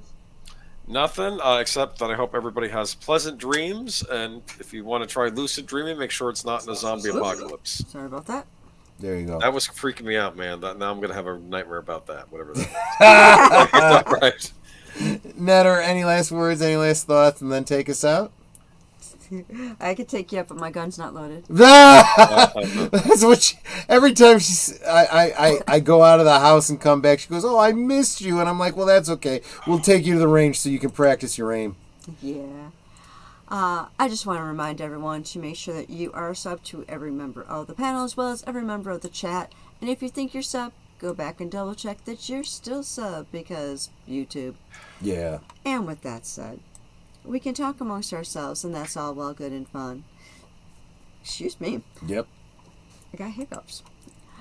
And I just completely lost my train of thought. I'm going to start over. Yes. Take 2. You know what I always say. You know what I always say. She hasn't been drinking tonight either. That's just... We can talk about tired. ourselves. We can it's talk tired, and I got the hiccups, and that threw me off. There you go. Anyway, we can talk amongst ourselves, and that's all well, good, and fun. But it's so much more fun when you guys are joining us in the chat, and you're dropping comments, questions, trivia, being goofy, whatever it may be. And it doesn't feel like we're separated by miles or continents in some cases. It feels like we're all hanging out in the same room, enjoying each other's company and having a great time. And you guys, you know you're not just our friends. You are our family. We love you guys, and we appreciate you so very much. And I'm not just saying that to say it. I mean it. I don't say things I don't mean. That's right. She doesn't. Yeah, I just love seeing you guys in all of our streams. I love the way that you guys welcome newcomers. You guys are just totally Osmo. So thank you for being here. Thank you for being a part of our family. And until next time, good night and God bless. But I want to ask Trey something, because I don't remember from earlier, because it's been a long stream. Curtis Selby had given a $10 super chat. Did you thank him? I did right at the top of the stream. And did you congratulate Lester San Jose for being a member for 1 month? I did. Okay. Thank you so much. Just want to double check. Thank you to all of my channel members. I super appreciate it.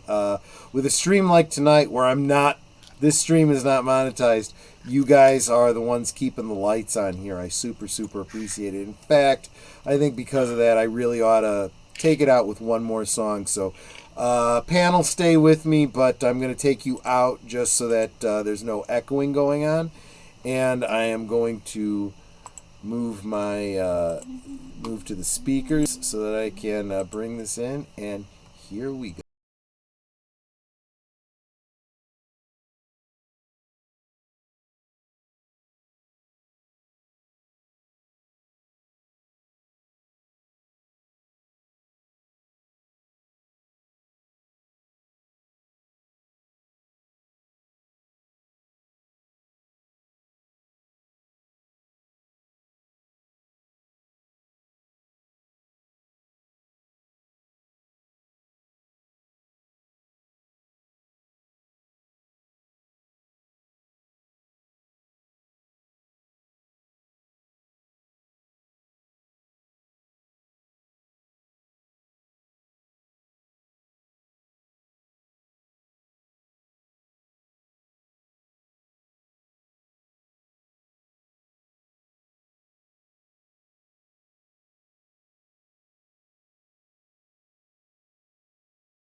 Hit it, sweetheart.